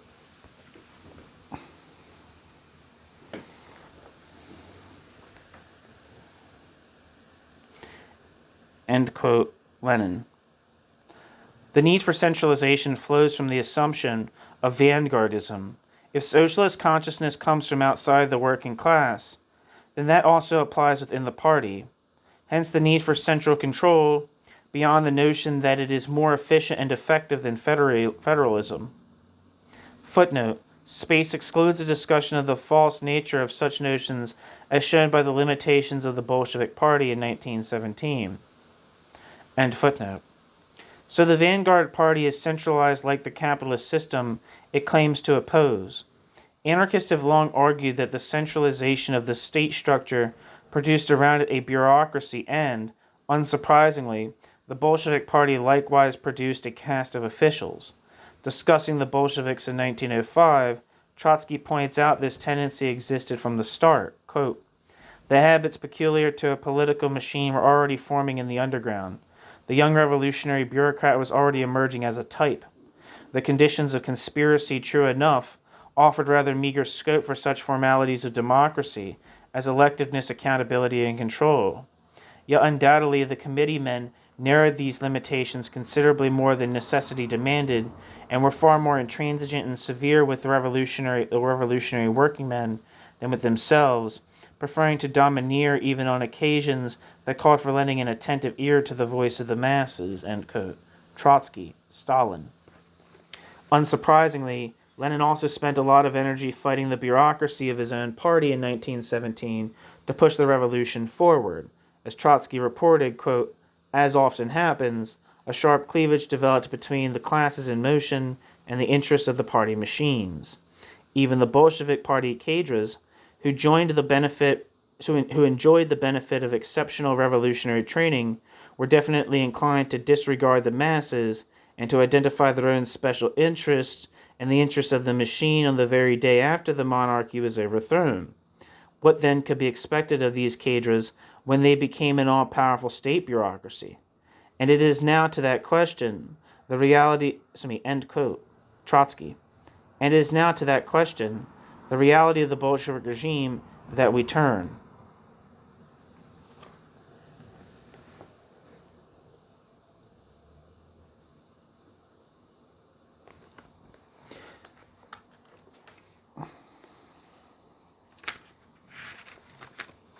New section, practice. Of course, the anarchist position may be wrong and Lenin's right. We need to look at what happened after the Bolshevik Party seized power and started to implement the Bolshevik Party's vision of socialism to see who was correct. Footnote. We quote exclusively from academic accounts of the new regime, as these confirm the analysis presented by anarchists. For example, compare the accounts of bureaucratic paralysis presented below to the summaries by Goldman in My Disillusionment in Russia and Kropotkin in Direct Struggles Against Capital. End footnote. While often portrayed as a coup d'etat, in reality the Bolsheviks did have significant popular support in the main industrial centers, and the October Revolution took place only once the party had a majority in the Petrograd and Moscow Soviets. They then gained a majority of votes in the Second All-Russian Soviet Congress for ratifying the overthrow of the provisional government and its replacement by some kind of Soviet system. The question is, what happened next? We concentrate on the Bolshevik relations with the urban working class, as this was their favorite class. The one the new state was meant to ensure was the ruling class.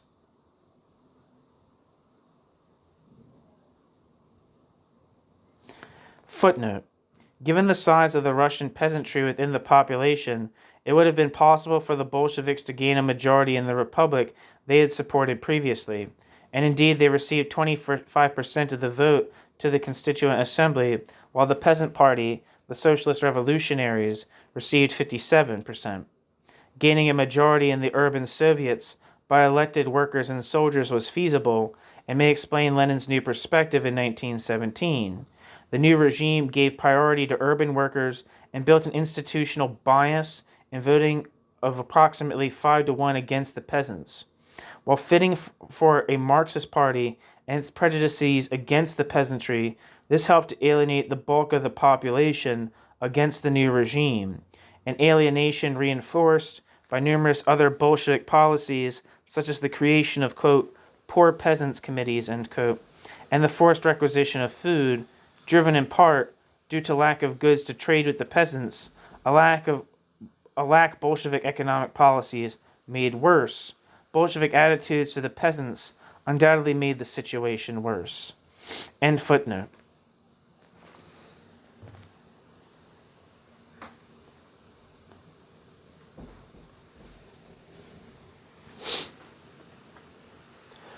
We cannot cover everything and will by necessity focus on certain key developments, which historian S.A. Smith summarizes well.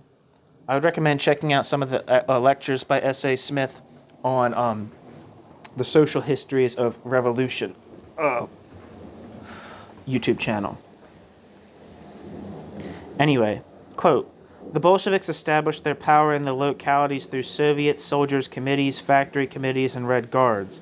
Numbering less than 350,000 in October 1917, the party had little option but to allow such independent organizations extensive leeway. Yet the same desperate problems of unemployment and lack of food and fuel that helped turn the workers against the provisional government soon began to turn workers against the Bolsheviks. In the first half of 1918, some 100,000 to 150,000 workers across Russia took part in strikes, food riots, and other protests, roughly on par with labor unrest on the eve of the February Revolution. In this context, the Bolsheviks struggled to concentrate authority in the hands of the party and state organs. In spring 1918, worker discontent translated into a renewal of support for the Mensheviks, and to a lesser extent, the SRs, causing the Bolsheviks to cancel Soviet elections and close down Soviets that proved uncooperative, thus initiating the process whereby Soviets and trade unions were turned into adjuncts to a one-party state. When the White seized leadership of the anti-Bolshevik movement in the later months of 1918, however, most workers swung back in support of the government. During the Civil War, labor unrest continued. The Bolsheviks generally reacted by rushing in emergency supplies and by arresting the leaders of the protest, who were often Mensheviks or left SRs. They did not scruple when they deemed it necessary to deploy armed force to suppress strikes, to confiscate ration cards, or even to dismiss strikers en masse and then rehire them selectively. The Bolsheviks expected the working class to speak with one voice in favor of the regime, and when they didn't, they, who had once excoriated the Mensheviks for their refusal to accept that a true proletariat existed in Russia, charged the working class with being no more than a mass of uprooted peasants with a thoroughly petite bourgeois psychology. End quote. S.A. Smith. Footnote. S.A. Smith, Revolution and the People in Russia and China, A Comparative History, published in 2008. End footnote. These developments did not come out of the blue. They reflected the clash of Bolshevik ideology and prejudices with reality, a clash in which the former made the latter worse. These developments also reflected the changed perspectives of those who found themselves in positions of power within a centralized hierarchical top-down social organization, the state. While such factors as economic crisis, civil war, imperialist intervention, and a, quote, declassed or, quote, disappeared, end quote, working class were later invoked by Leninists, starting with Trotsky in the 1930s, to rationalize and justify the anti-socialist decisions of the Bolsheviks that so obviously paved the way for Stalinism. We will show it was primarily the combination of ideology and the realities of the centralized political and economic structures the Bolsheviks favored that proved the anarchist position correct and showed the naivete of Lenin's The State and Revolution.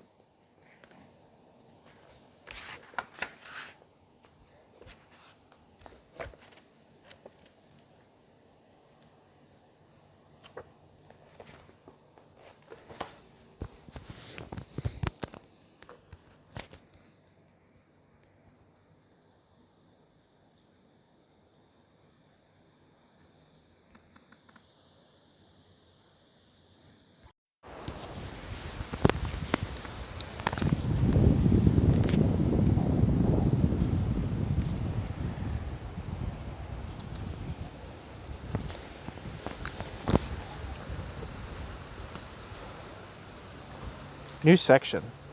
The State and the Soviets.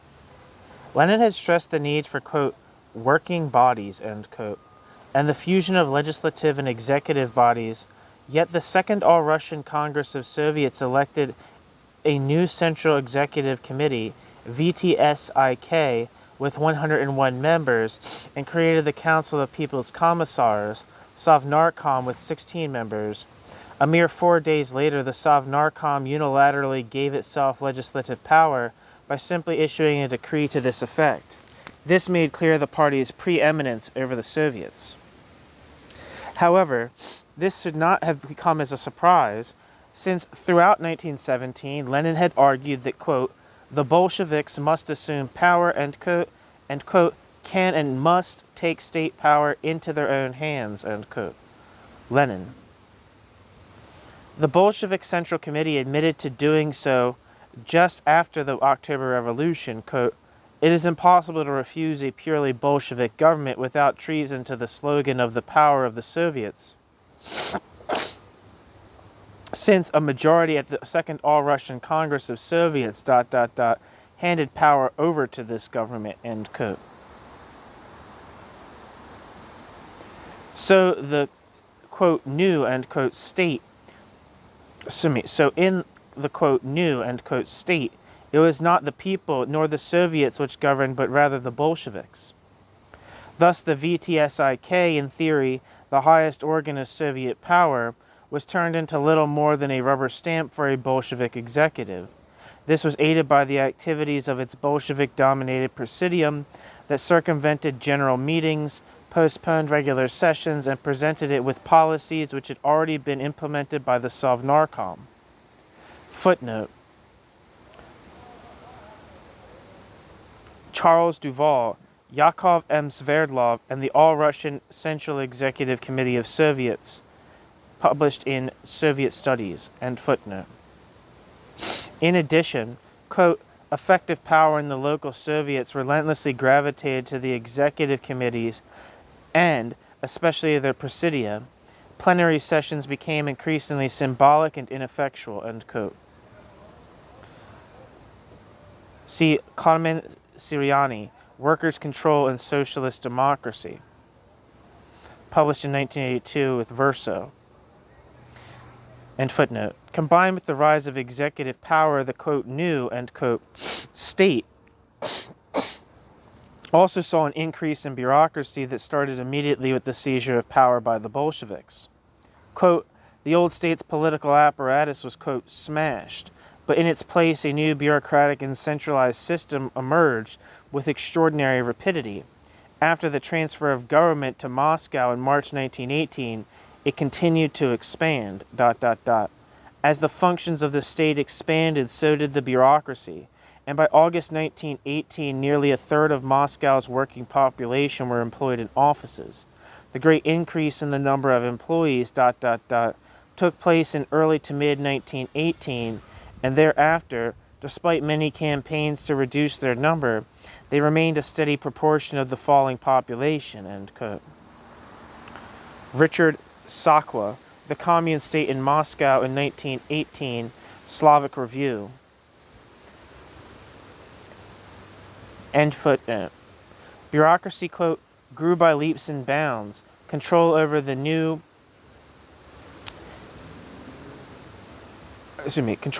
bureaucracy constantly diminished, end quote, while, quote, alienation between, quote, people and, quote, officials, which the Soviet system was supposed to remove, was back again.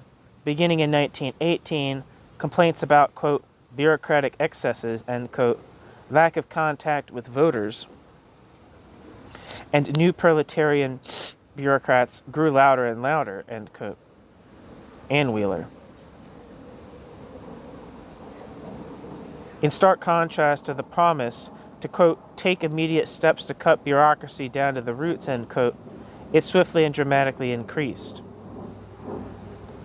Perhaps Lenin was right to assert that the notion of, quote, abolishing the bureaucracy at once, everywhere and completely is out of the question, end quote, a utopia, end quote.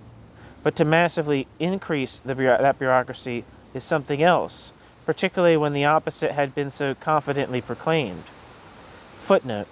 As Kropotkin noted, quote, it is often thought that it would be easy for a revolution to economize in the administration by reducing the number of officials.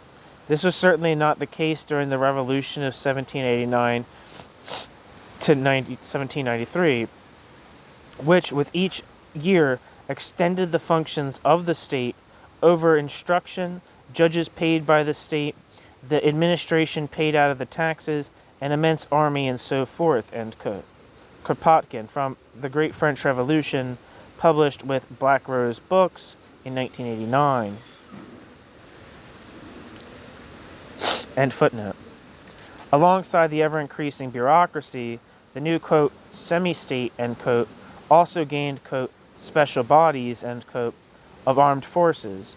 On the 20th of December 1917, Sovnarkom decreed the formation of a political police force, the Cheka. For all the talk of, quote, smashing, end quote, the old state machine, the Cheka's first headquarters was at Gorak Ovaya II, which had housed the Tsar's notorious secret service, the Okhrana.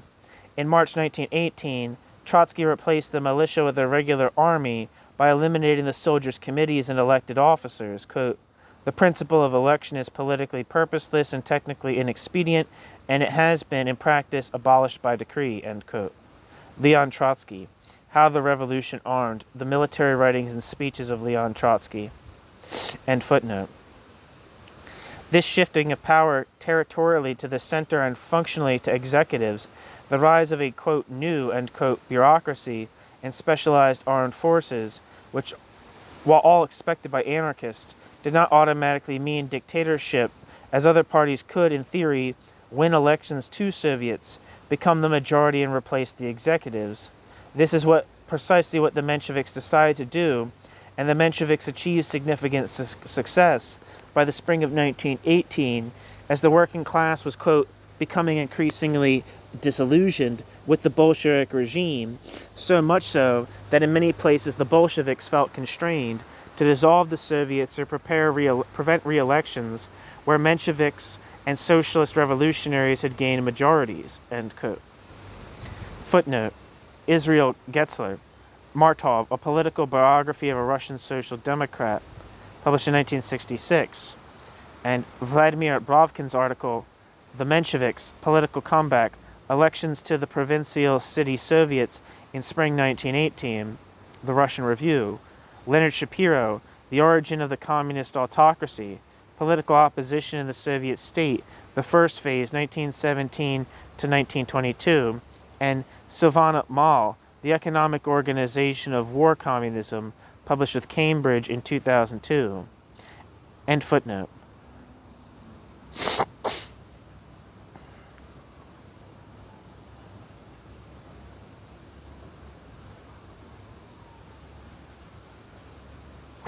As well as delaying elections and disbanding Soviets elected with non-Bolshevik majorities by force, the Bolsheviks also took to packing Soviets with representatives of organizations they controlled.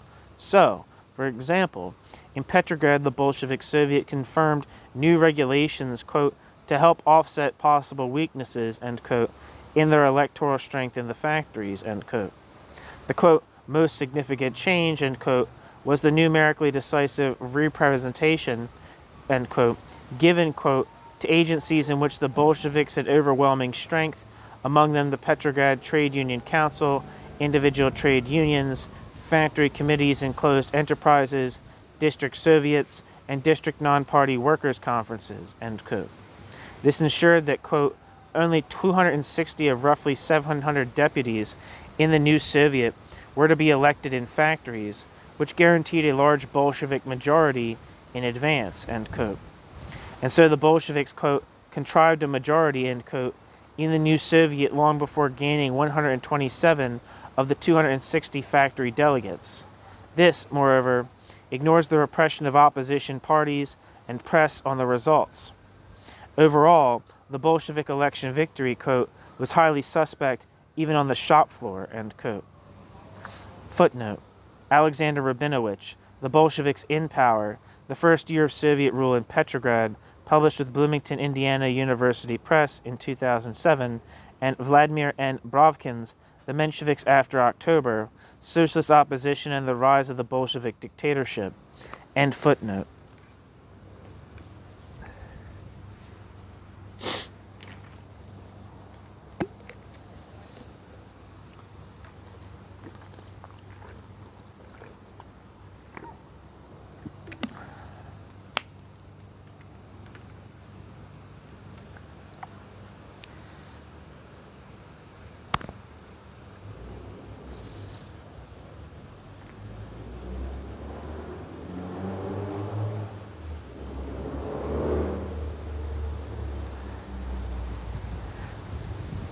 So much for Lenin's promise of, quote, sovereign, all-powerful Soviets of workers and soldiers' deputies, end quote.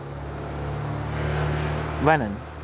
Such activities would have been hard with a state dependent on the armed people, but by then the Bolsheviks had a regular army and political police force to do their bidding. The Bolshevik regime confirmed Engels' description of the state as quoted by Lenin. Quote, the establishment of a public power which no longer directly coincides with the population organizing itself as an armed force. This special public power is necessary because a self-acting armed organization of the population has become impossible since the split into classes, ... This public power exists in every state. It consists not merely of armed men, but also of material adjuncts, prisons, and institutions of coercion of all kinds, end quote. Engels, quoted by Lenin. The irony is that it was Engels' own ideology that produced this, as society had split between the working class and the new party bureaucratic ruling class. As anarchists predicted, function and organ are inseparable, and the centralized state produced around it a new minority class. The state did not begin to, quote, wither away, end quote, but rather enlarged and strengthened. If, quote, according to Marx, the proletariat needs only a state which is withering away, i.e. a state so constituted that it begins to wither away immediately and cannot but wither away, end quote, then Lenin's regime failed to provide it. Footnote. This is not to suggest that Lenin and the Bolsheviks were happy with the bureaucracy they failed to anticipate. Quite the reverse, as they denounced it repeatedly while flailing around for some kind of solution. Yet blinded by simplistic Marxist notions, they could think of nothing better than organizational and police methods. New bodies are organized to oversee the existing bureaucratic bodies, only to become bureaucratic themselves.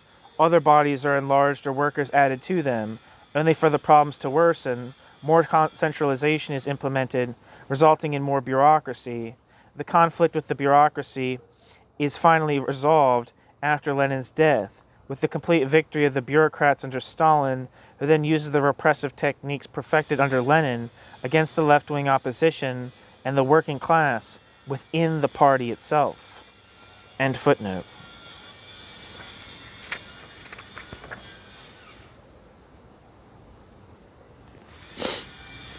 New section, the state and socialism. Throughout 1917, the Bolsheviks had argued that the economic problems facing Russia were the fault of the provisional government, as it was bourgeois in origin and therefore unwilling to take the measures needed against speculators' and vested interests. The creation of a new, quote, Soviet, end quote, power would quickly end the problems. This proved to be optimistic in the extreme. The second crisis continued once the Bolsheviks seized power and got worse as Bolshevik ideology started to play its part. The Bolsheviks did what Lenin had indicated in the State and Revolution, build, quote, socialism, end quote, on the structures created by capitalism. In December 1917, the VTSIK decreed the creation of the Supreme Council of the National Economy, Vysenka. This was, quote, an expression of the principle of centralization and control from above, which was peculiar to the Marxist ideology, end quote. This body utilized the, quote, chief committees, end quote, Glavki, formed during the war by the Tsarist regime, and were intended by the Bolsheviks, quote, to provide good grounds and prerequisites for nationalization and price control, end quote, and so, quote, were kept on and assigned increasing functions, end quote. More were created, and these, quote, became the foundation of the organization of production, end quote, based on, quote, a ready-made institutional framework for further policies of coordination and control, end quote. Male, the economic organization of war communism, end footnote. Alternatives based on workers' own organizations were rejected. Quote, on 3 occasions in the first months of Soviet power, the bracket factory and bracket committee leaders sought to bring their model into being. At each point, the party leadership overruled them.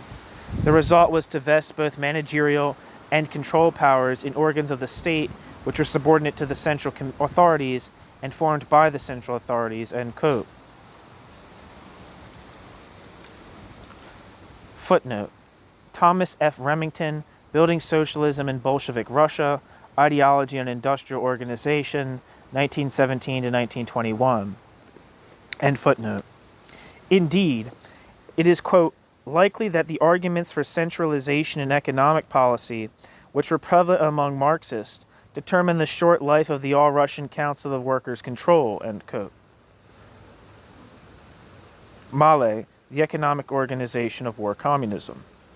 Moreover, attempts by the factory committees to organize themselves were systematically hindered by the Bolsheviks using unions under their control to prevent, amongst other things, a planned all-Russian Congress. Lenin initially rejected calls for nationalization and left the capitalists in place, subject to, quote, workers' control, end quote, parenthesis, or rather supervision, end parenthesis, by the workers' state.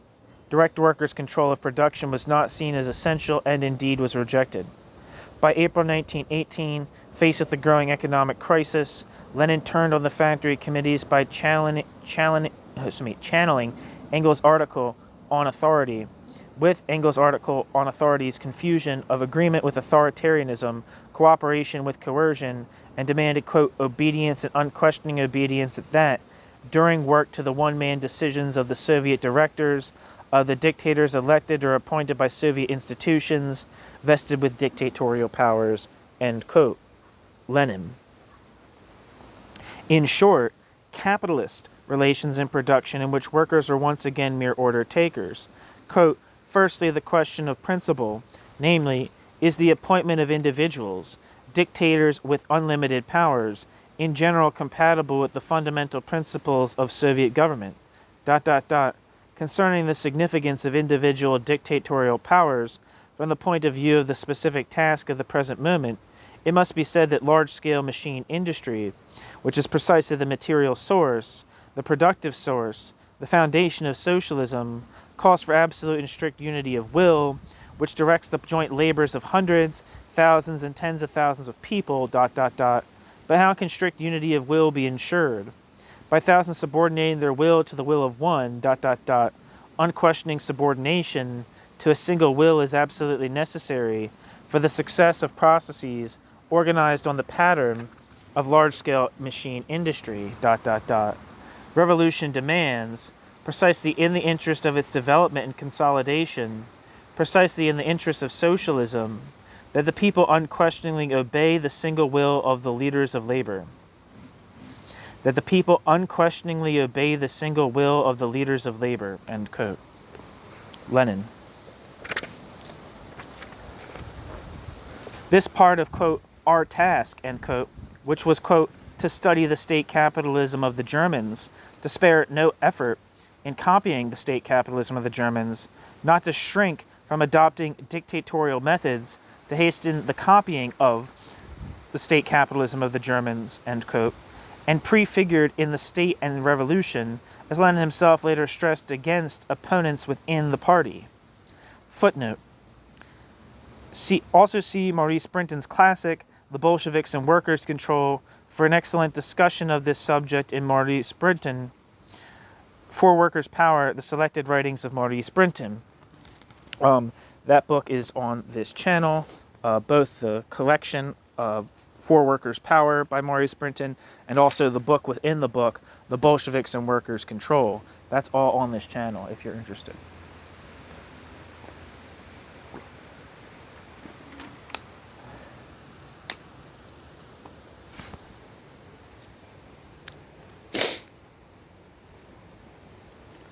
New section, The State and Civil War.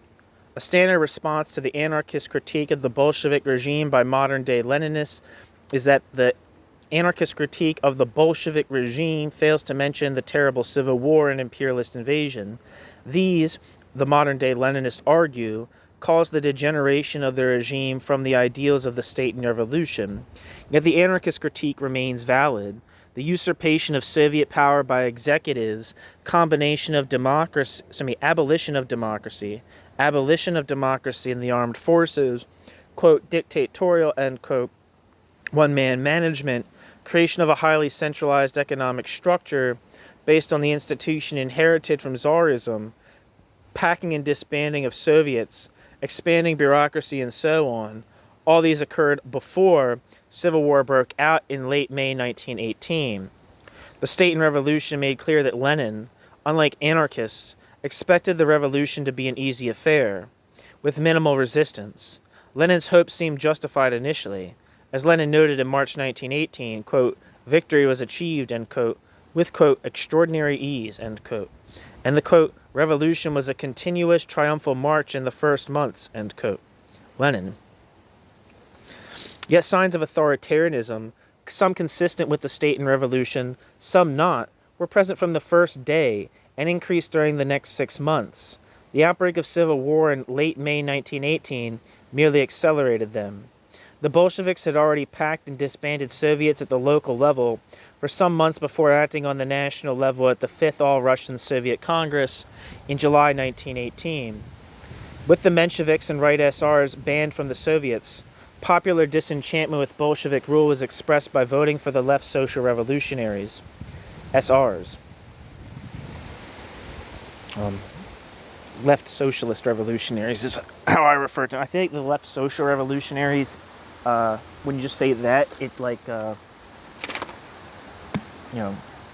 makes them sound more, less socialist than they were.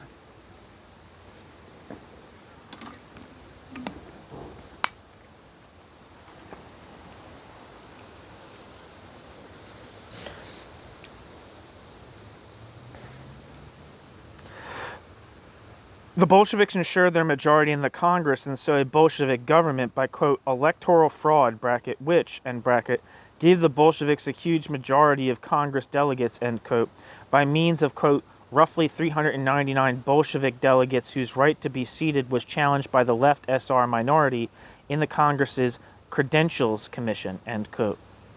I don't know who that quote's from. It'll probably say later.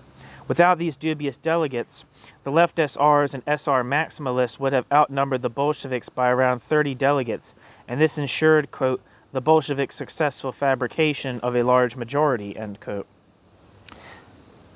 The quotes are from Rabinowitz, Bolsheviks in Power. Footnote, Rabinowitz, the Bolsheviks in Power. The Bolsheviks, quote, allowed so-called committees of poor peasants to be represented at the Congress, end quote.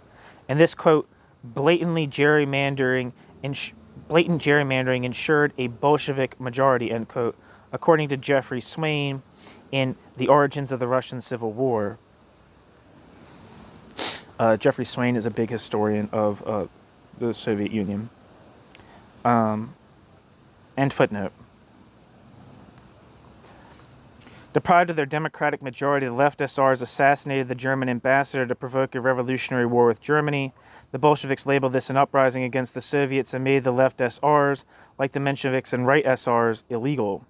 So by July 1918, the regime was a de facto Bolshevik dictatorship. It took some months for this reality to be reflected in the rhetoric. The ex-anarchist Victor Serge recalled in the 1930s that, quote, the degeneration of Bolshevism, end quote, was apparent, quote, at the start of 1919, end quote.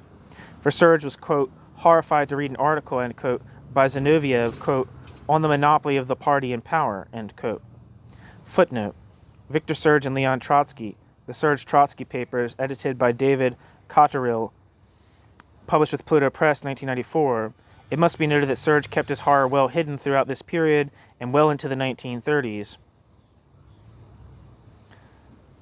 See my The Worst of the Anarchist, published in Anarcho-Syndicalist Review, number 61, end footnote. By 1920, Zinoviev was proclaiming this conclusion to the assembled revolutionaries of the world at the Second Congress of the Communist International. Quote, today, people like Kautsky come along and say that in Russia, you do not have the dictatorship of the working class, but the dictatorship of the party. They think this is a reproach against us. Not in the least. We have a dictatorship of the working class, and that's precisely why we also have a dictatorship of the Communist Party. The dictatorship of the Communist Party is only a function, an attribute, an expression of the dictatorship of the working class, ... The dictatorship of the proletariat is at the same time the dictatorship of the Communist Party, end quote. Footnote, Workers of the World and Oppressed Peoples Unite. Proceedings and Documents of the Second Congress of the Communist International, 1920, Volume 1, published by John Riddell, with Pathfinder Press, 1991. Lenin made similar comments in the work Left-Wing Communism, written for that Congress. See the Lenin Anthology. End footnote. It is within the context of secure one-party rule that we must view the fate of the opposition parties. The Bolsheviks banned the Mensheviks from the Soviets in June 1918 and rescinded it in November 1918, and they, like other left-wing parties, experienced periods of tolerance and repression. Footnote. Space excludes a detailed discussion of Menshevik and other opposition to the Bolsheviks beyond noting that the Mensheviks' official position was to oppose armed rebellions in favor of winning a majority in the Soviets. Any party members who participated in such revolts were swiftly expelled. Quote, the charge that the Mensheviks were not prepared to remain within legal limits is part of the Bolsheviks' case. It does not survive an examination of the facts. End quote. Shapiro. End footnote. This reflected a general pattern. When the Civil War was at its most intense, the Bolsheviks legalized opposition parties, for they knew they could be counted upon to work with the regime against the white threat. Once the danger had receded, they were once again banned, so they could not influence nor benefit from the inevitable return of popular discontent and protest that accompanied these victories against the whites. Unsurprisingly then, oppositional parties, like factions within the party, were finally banned after the end of the Civil War.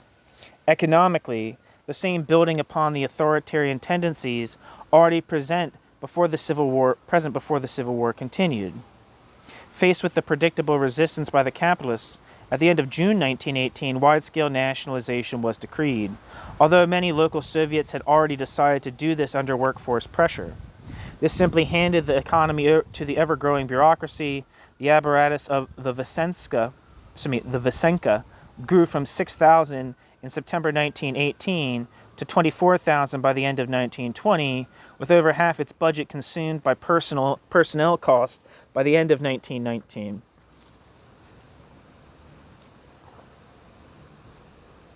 Footnote. Remington, Building Socialism in Bolshevik Russia. End footnote. April 1920 saw what appeared to be victory against the whites, and with peace, the Bolsheviks started to concentrate on building socialism.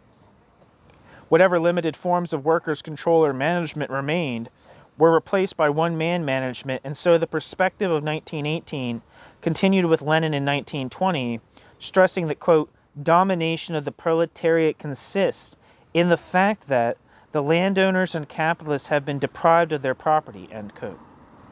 The, quote, victorious proletariat has abolished property, end quote. And, quote, therein lies its domination as a class. The prime thing is the question of property, end quote. Lenin. Worker self-management of production, in other words, basic economic power, was considered as irrelevant. Looking back at April 1918, Lenin reiterated his position, quote, dictatorial powers and one-man management are not contradictory to socialist democracy, end quote, while also stressing that this was not forced upon the Bolsheviks by civil war. Discussing how, again, the Civil War had ended and it was time to build socialism, Lenin argued that, quote, the whole attention of the Communist Party and the Soviet government is centered on peaceful economic development, on problems of the dictatorship and of one-man management, ...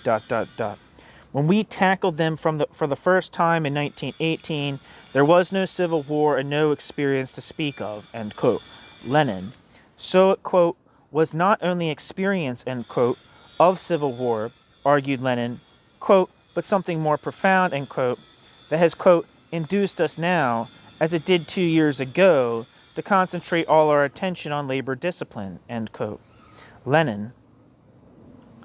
The Bolsheviks, quote, took victory as a sign of the correctness of the Bolsheviks' ideological approach and set about the task of economic construction on the basis of an intensification of war communism policies, end quote.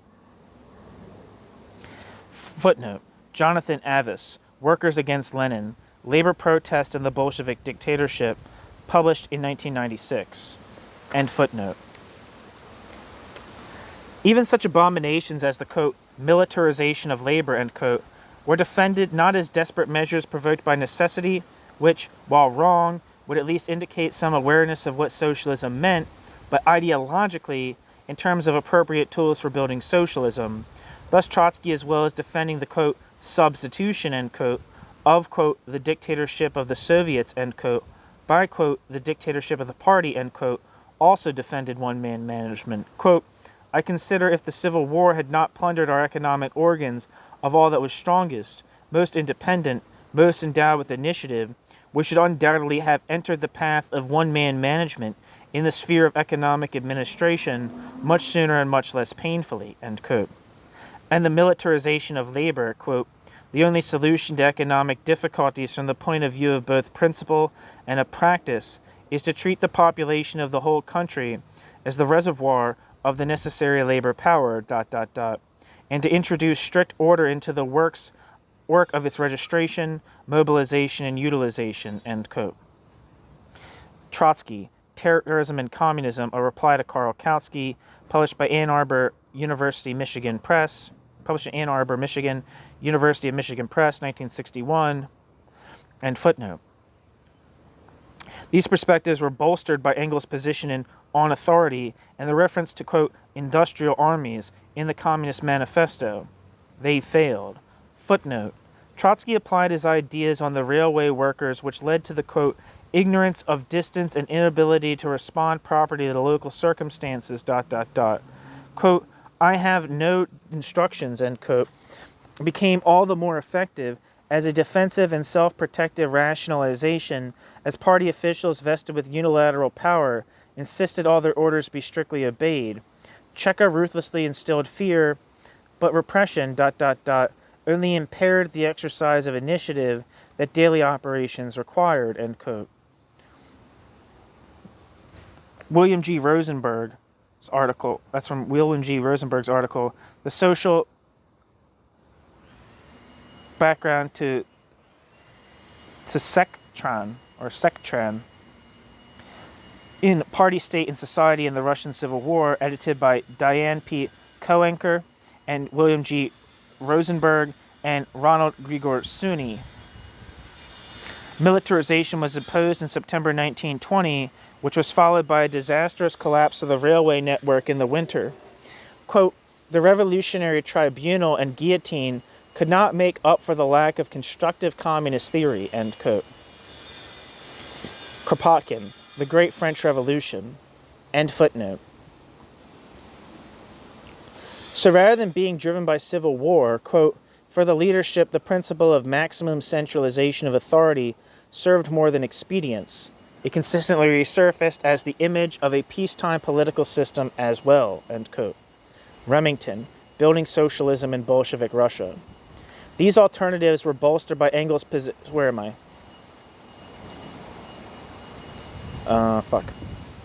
This was to be expected, for Lenin had long argued that centralized, top-down organization was the model for the revolutionary state, and once in power, Lenin did not disappoint.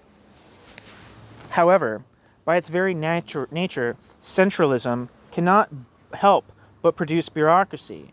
How else will the central bodies gather and process the needed information and implement its decisions? Thus, quote, red tape and vast administrative offices typified Soviet reality, end quote. For as the, quote, functions of the state expanded, so did the bureaucracy, end quote.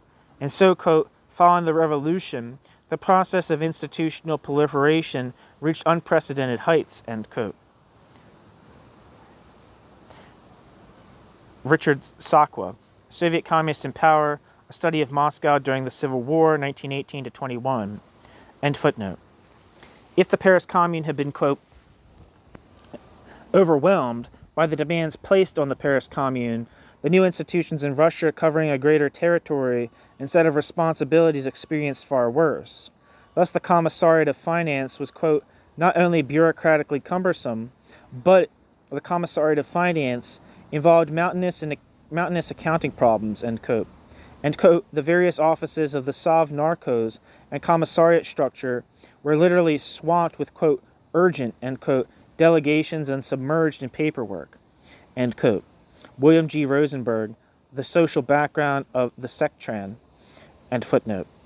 The Vysenka, quote, was deluged with work of an ad hoc character, end quote, as demands for, quote, fuel and supplies piled up, end quote, and factories, quote, demanded instructions, end quote.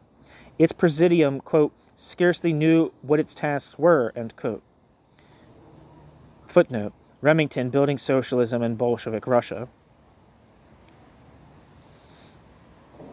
In short, quote, the most evident shortcoming, was that it did not ensure central allocation of resources and central distribution of output in accordance with any priority ranking, Materials were provided to factories in arbitrary proportions. In some places they accumulated, whereas in others there was a shortage. Moreover, the length of the procedure needed to release the products increased scarcity at given moments, since products remained stored until the center issued a purchase order on behalf of a centrally defined consumer. Unused stock coexisted with acute scarcity. The center was unable to determine the correct proportions among necessary materials and eventually to enforce implementation of orders for their total quantity. The gap between theory and practice was significant, end quote. Mckay, The Economic Organization of War Communism, end footnote. To ensure centralism, customers had to go via a central orders committee, which would then pass the details to the appropriate glavki, and, unsurprisingly, it was, quote, unable to cope with these enormous tasks, end quote. And the, quote, shortcomings of the central administrations and glavki increased together with the number of enterprises under their control, end quote. Mckay. The, quote, center lacked basic information about the performance of the economy, end quote, and, quote, lacked the knowledge on which to judge the cost or effects of the policies it proposed, end quote. Elementary information about the state of production, quote, could not be gathered, end quote, and, quote, lacking information about the availability of fuel, raw materials, and labor, and about the state of repair of equipment, the glavki issued blind production orders, end quote.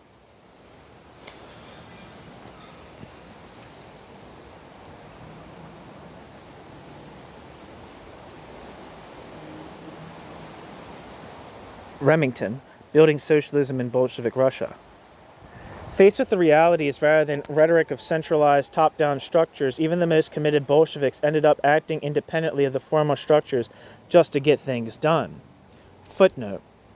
Ironically, the, quote, rundown of large-scale industry and the bureaucratic methods applied to production orders and financial estimates, end quote, made the supply system based on glavki, quote, unreliable, end quote, and instead the Red Army, quote, started relying directly, end quote, on craft cooperatives, a sector which, quote, developed to a large extent because it involved a smaller amount of bureaucratic procedure, end quote. Mckay, The Economic Organization of War Communism, 1918 to 1921, end footnote. Such local initiative came into conflict with orders from above, but repeated demands for change were ignored for they, quote, challenged, end quote, the, quote, central directives of the party, end quote, which, quote, approved the principles on which the glavki system was based, end quote, the maximum centralization of production, end quote. So, quote, the failure of glavkism did not bring about a reconsideration of the problems of economic organization, On the contrary, the ideology of centralization was reinforced, end quote. Mckay, The Economic Organization of War Communism, 1918 to 1921. While the situation was pretty chaotic in early 1918, this does not prove that the Factory Committee's socialism was not the most efficient way of running things under the circumstances. Footnote. Rates of, quote, output and productivity began to climb steadily after, end quote. January 1918, quote, in some factories production doubled or tripled in the early months of 1918, end quote. And, quote, many of the reports explicitly credited the factory committees for these increases, end quote. See Siriani, Workers' Control and Socialist Democracy. There is, quote, evidence that until late 1919, some factory committees performed managerial tasks successfully. In some regions, factories were still active thanks to their workers' initiatives in securing raw materials, end quote. Mckay, The Economic Organization of War Communism, 1918 to 1921. While this may be dismissed as speculation based on a few examples, We cannot avoid recognizing that turning the economy over to the bureaucracy coincided with the deepening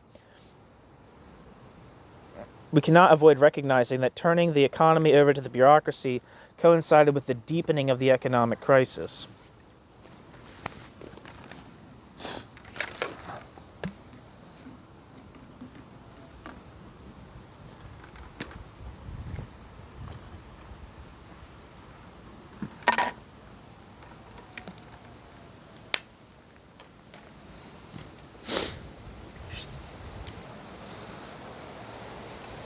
End footnote. Unless, like the Bolsheviks, you have a dogmatic belief that centralization is always more efficient and, moreover, a principle of socialism. Lenin's vision of socialism was impoverished but very much in the orthodox Marxist tradition. So rather than being unclear on what socialism was, the Bolsheviks had very strong opinions on this subject and sought to implement them. The net effect of the state and revolution's vision of socialism was to build state capitalism and make the economic crisis worse. In short, quote, from the first days of Bolshevik power, there was only a weak correlation between the extent of, quote, peace and the mildness or severity of Bolshevik rule, between the intensity of the war and the intensity of proto-war communist measures, end quote, while, quote, considered in ideological terms, there was little to distinguish the, quote, breathing space, end quote, of April to May 1918 from the war communism that followed, end quote. The, quote, breathing space for the first months of 1920, after the victories of Overkolchak and Denikin, end quote, saw their, quote, intensification and militarization of labor, end quote, and, quote, no serious attempt was made to review the aptness of war communist policies, end quote. Ideology, quote, constantly impinged on the choices made at various points of the Civil War, end quote. And so, quote, Bolshevik authoritarianism cannot be ascribed simply to the Tsarist legacy or to adverse circumstances, end quote. Indeed, quote, in the Soviets and in economic management, the embryo of centralized and bureaucratic state forms had already emerged by mid-1918, end quote.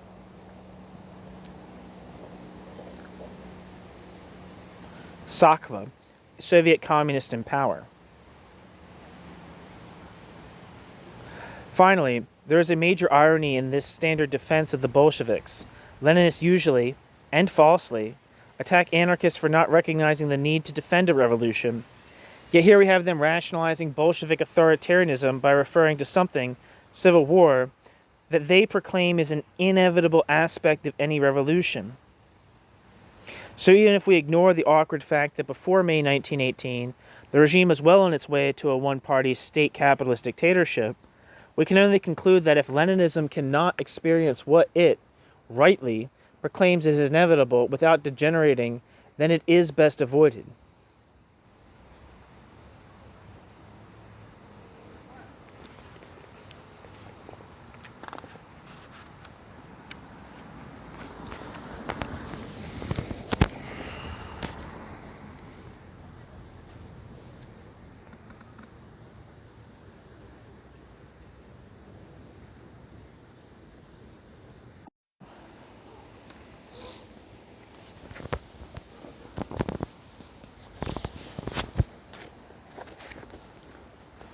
New section.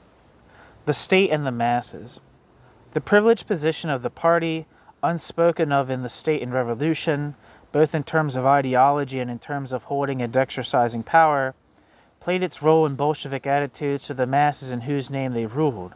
Lenin quoted Engels, quote, as the state is only a transitional institution which is used in the struggle, in the revolution, to hold down one's adversaries by force, it is sheer nonsense to talk of a, quote, free people's state, end quote. So long as the proletariat still needs the state, the proletariat does not need it in the interest of freedom, but in order to hold down its adversaries, end quote. The problem is that in a state, it is not the people who rule, but rather those who make up the government, and these, in turn, need bodies to implement their decisions. The transformation of the Red Army and the creation of the Cheka confirm anarchist predictions that the ruling party would need an armed force to defend it against the people. So Engels confused the need to defend a revolution with the ruling party suppressing those who oppose it, including the proletariat. As Lenin explained in 1920, quote, without revolutionary coercion directed against the avowed enemies of the workers and peasants, it is impossible to break down the resistance of these exploiters. On the other hand, revolutionary coercion is bound to be employed towards the wavering and unstable elements among the masses themselves, end quote. Lenin. Who determines what these, quote, elements are? The party, of course. The party which was built on the assertion that the working class cannot reach socialist consciousness by the working class's own efforts, and which pled to combat spontaneity as this reflected bourgeois influences. Thus, quote, the party, shall we say, absorbs the vanguard of the proletariat, and this vanguard exercises the dictatorship of the proletariat, end quote. For, quote, in all capitalist countries, end quote, the proletariat is, quote, still so divided, so degraded, and so corrupted in parts, end quote, that the dictatorship, quote, can be exercised only by a vanguard, end quote. The lesson of the revolution was clear, quote, the dictatorship of the proletariat cannot be exercised by a mass proletarian organization, end quote. Lenin. Yet, as Lenin argued in 1917, quote, it is clear that there is no freedom and no democracy where there is suppression and where there is violence, end quote. Lenin was talking of the, quote, freedom of the oppressors, the exploiters, the capitalists, end quote, but it equally applies to the working class. If the so-called, quote, dictatorship of the proletariat, i.e. the organization of the vanguard of the oppressed as the ruling class, end quote, is suppressing the working class itself, then that class cannot be the ruling class. Then its self-proclaimed, quote, vanguard, end quote, is in fact the ruling class, and just like, quote, under capitalism, we have the state in the proper sense of the word, that is, a special machine for the suppression of one class by another, and what is more, of the majority by the minority, end quote. Lenin. Lenin did mention this in 1917, for Lenin talks of the, quote, organized control over the insignificant capitalist minority, end quote, and, quote, over the workers who have been thoroughly corrupted by capitalism, end quote. But he failed to indicate that this latter category was defined by how much they agree with the party leadership. Soon it amounted to the bulk of the working class, and pressure, quote, from above, end quote, by the, quote, revolutionary government, end quote, unsurprisingly was stronger than that, quote, from below, end quote, by the citizens. That this minority was the class of the state bureaucracy, armed with political and economic power, did not make it any less exploitative or oppressive. This is the grim reality of Engels' comment that, quote, a revolution is certainly the most authoritarian thing there is. It is an act whereby one part of the population imposes its will upon the other part by means of rifles, bayonets, and cannon, all of which are highly authoritarian means. And the victorious party must maintain its rule by means of the terror which its arms inspire in the reactionaries, end quote. Engels, ignoring the obvious point that it is hardly authoritarian to destroy an authoritarian system in which a minority continuously imposes its will on the majority, Engels failed to see that in a state, the, quote, victorious party, end quote, will need to maintain its rule against the many as well as the few.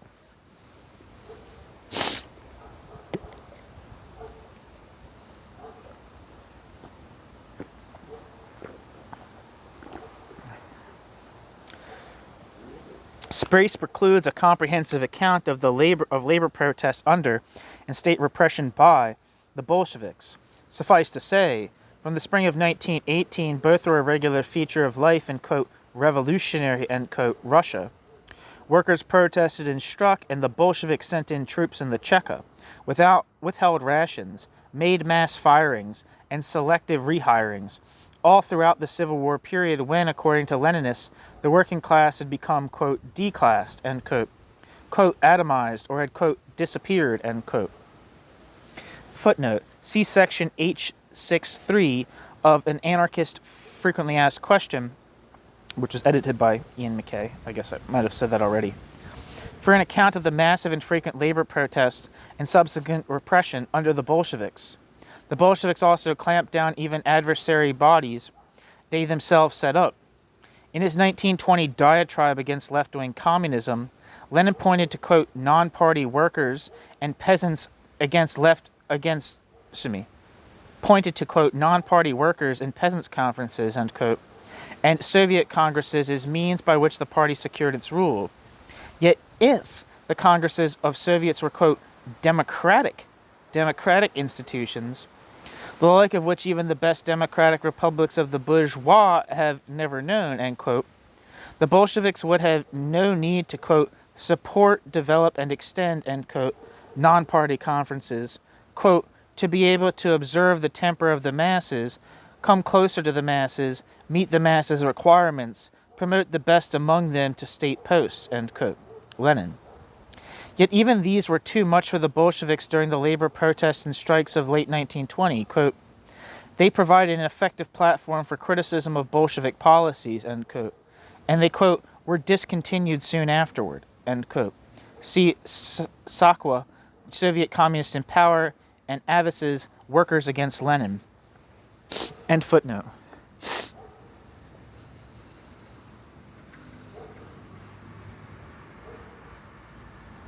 Excuse me, that wasn't, that wasn't, sorry.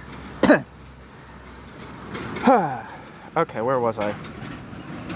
Indeed, this argument was first raised by Lenin himself to quote, justify a political clampdown, end quote.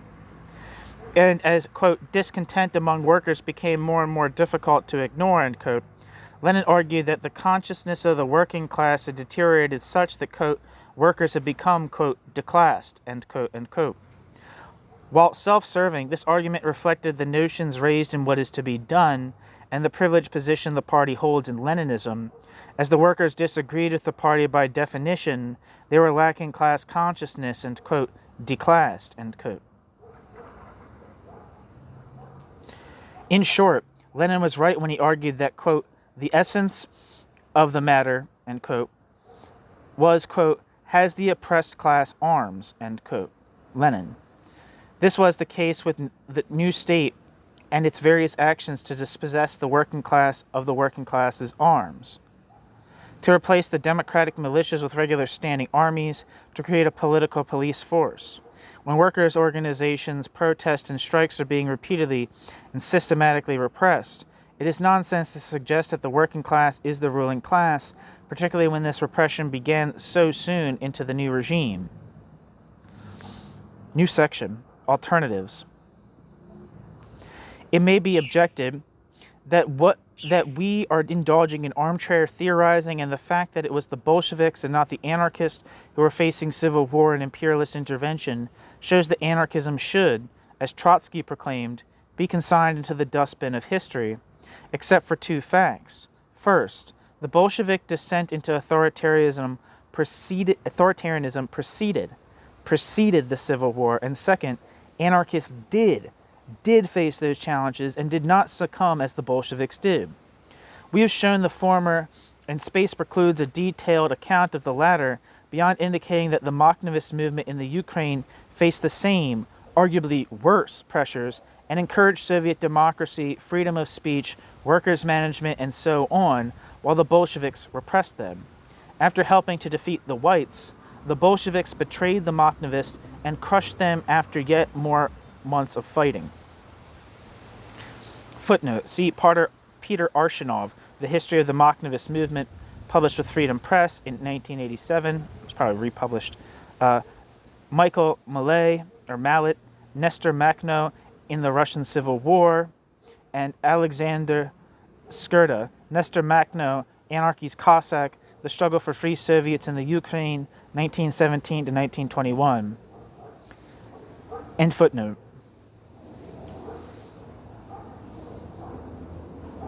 This counterexample, flawed as any real movement would be compared to the ideal, undoubtedly shows that ideas and structures matter.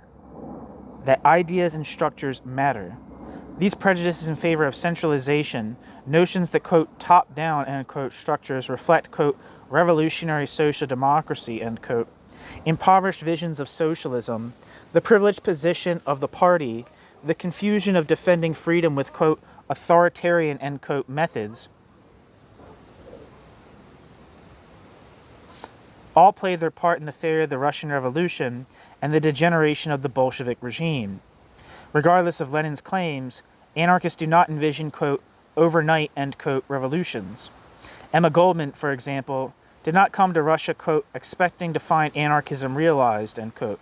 Nor did Emma Goldman, quote, expect anarchism to follow in the immediate footsteps of centuries of despotism and submission, end quote. Rather, Emma Goldman, quote, hoped to find in Russia at least the beginnings of the social changes for which the revolution had been fought, end quote. And that, quote, the Russian workers and peasants as a whole had derived essential social betterment as a result of the Bolshevik regime, end quote. Both hopes were dashed. So anarchists did not and do not contrast the reality of Bolshevik Russia with an impossible ideal of a swiftly created utopia. Rather, the issue is whether the masses were building a better world or whether the masses were subject to a new minority regime.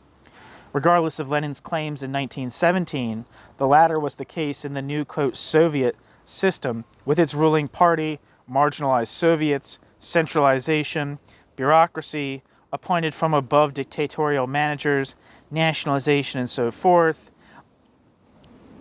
The Bolsheviks may have won the Civil War, but the Bolsheviks lost the revolution. The Bolsheviks may have won the Civil War, but the Bolsheviks lost the revolution. The continued mass working class protests from the spring of 1918 onward, that is, during and after the Civil War, indicate that there was a social base upon which an alternative could be built. This would involve, as anarchists argued at the time, keeping the Soviets as delegates from workplaces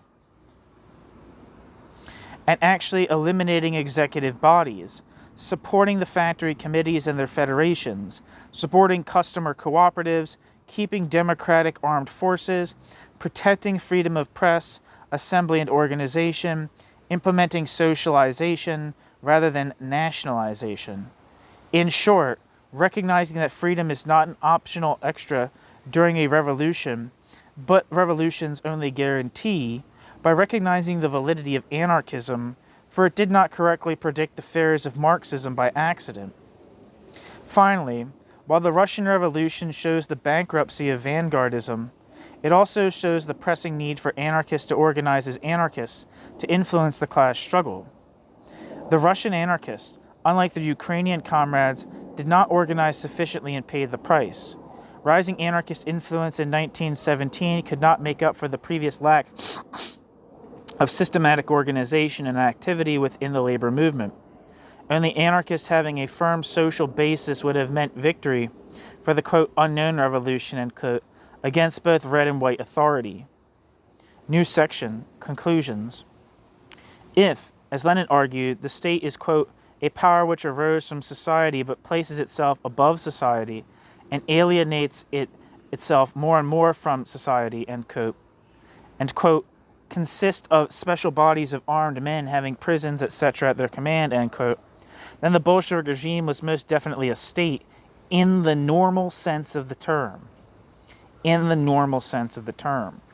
The notion that it was a semi-state or some such cannot be sustained, for from the moment of the Bolsheviks seizing power, the Soviets were marginalized from decision-making and transformed from, quote, working bodies, end quote, into talking shops, while all around them a, quote, new, end quote, bureaucracy grew at a staggering rate, and the regime created regular armed forces, a specialized armed political police force with its own prisons, etc.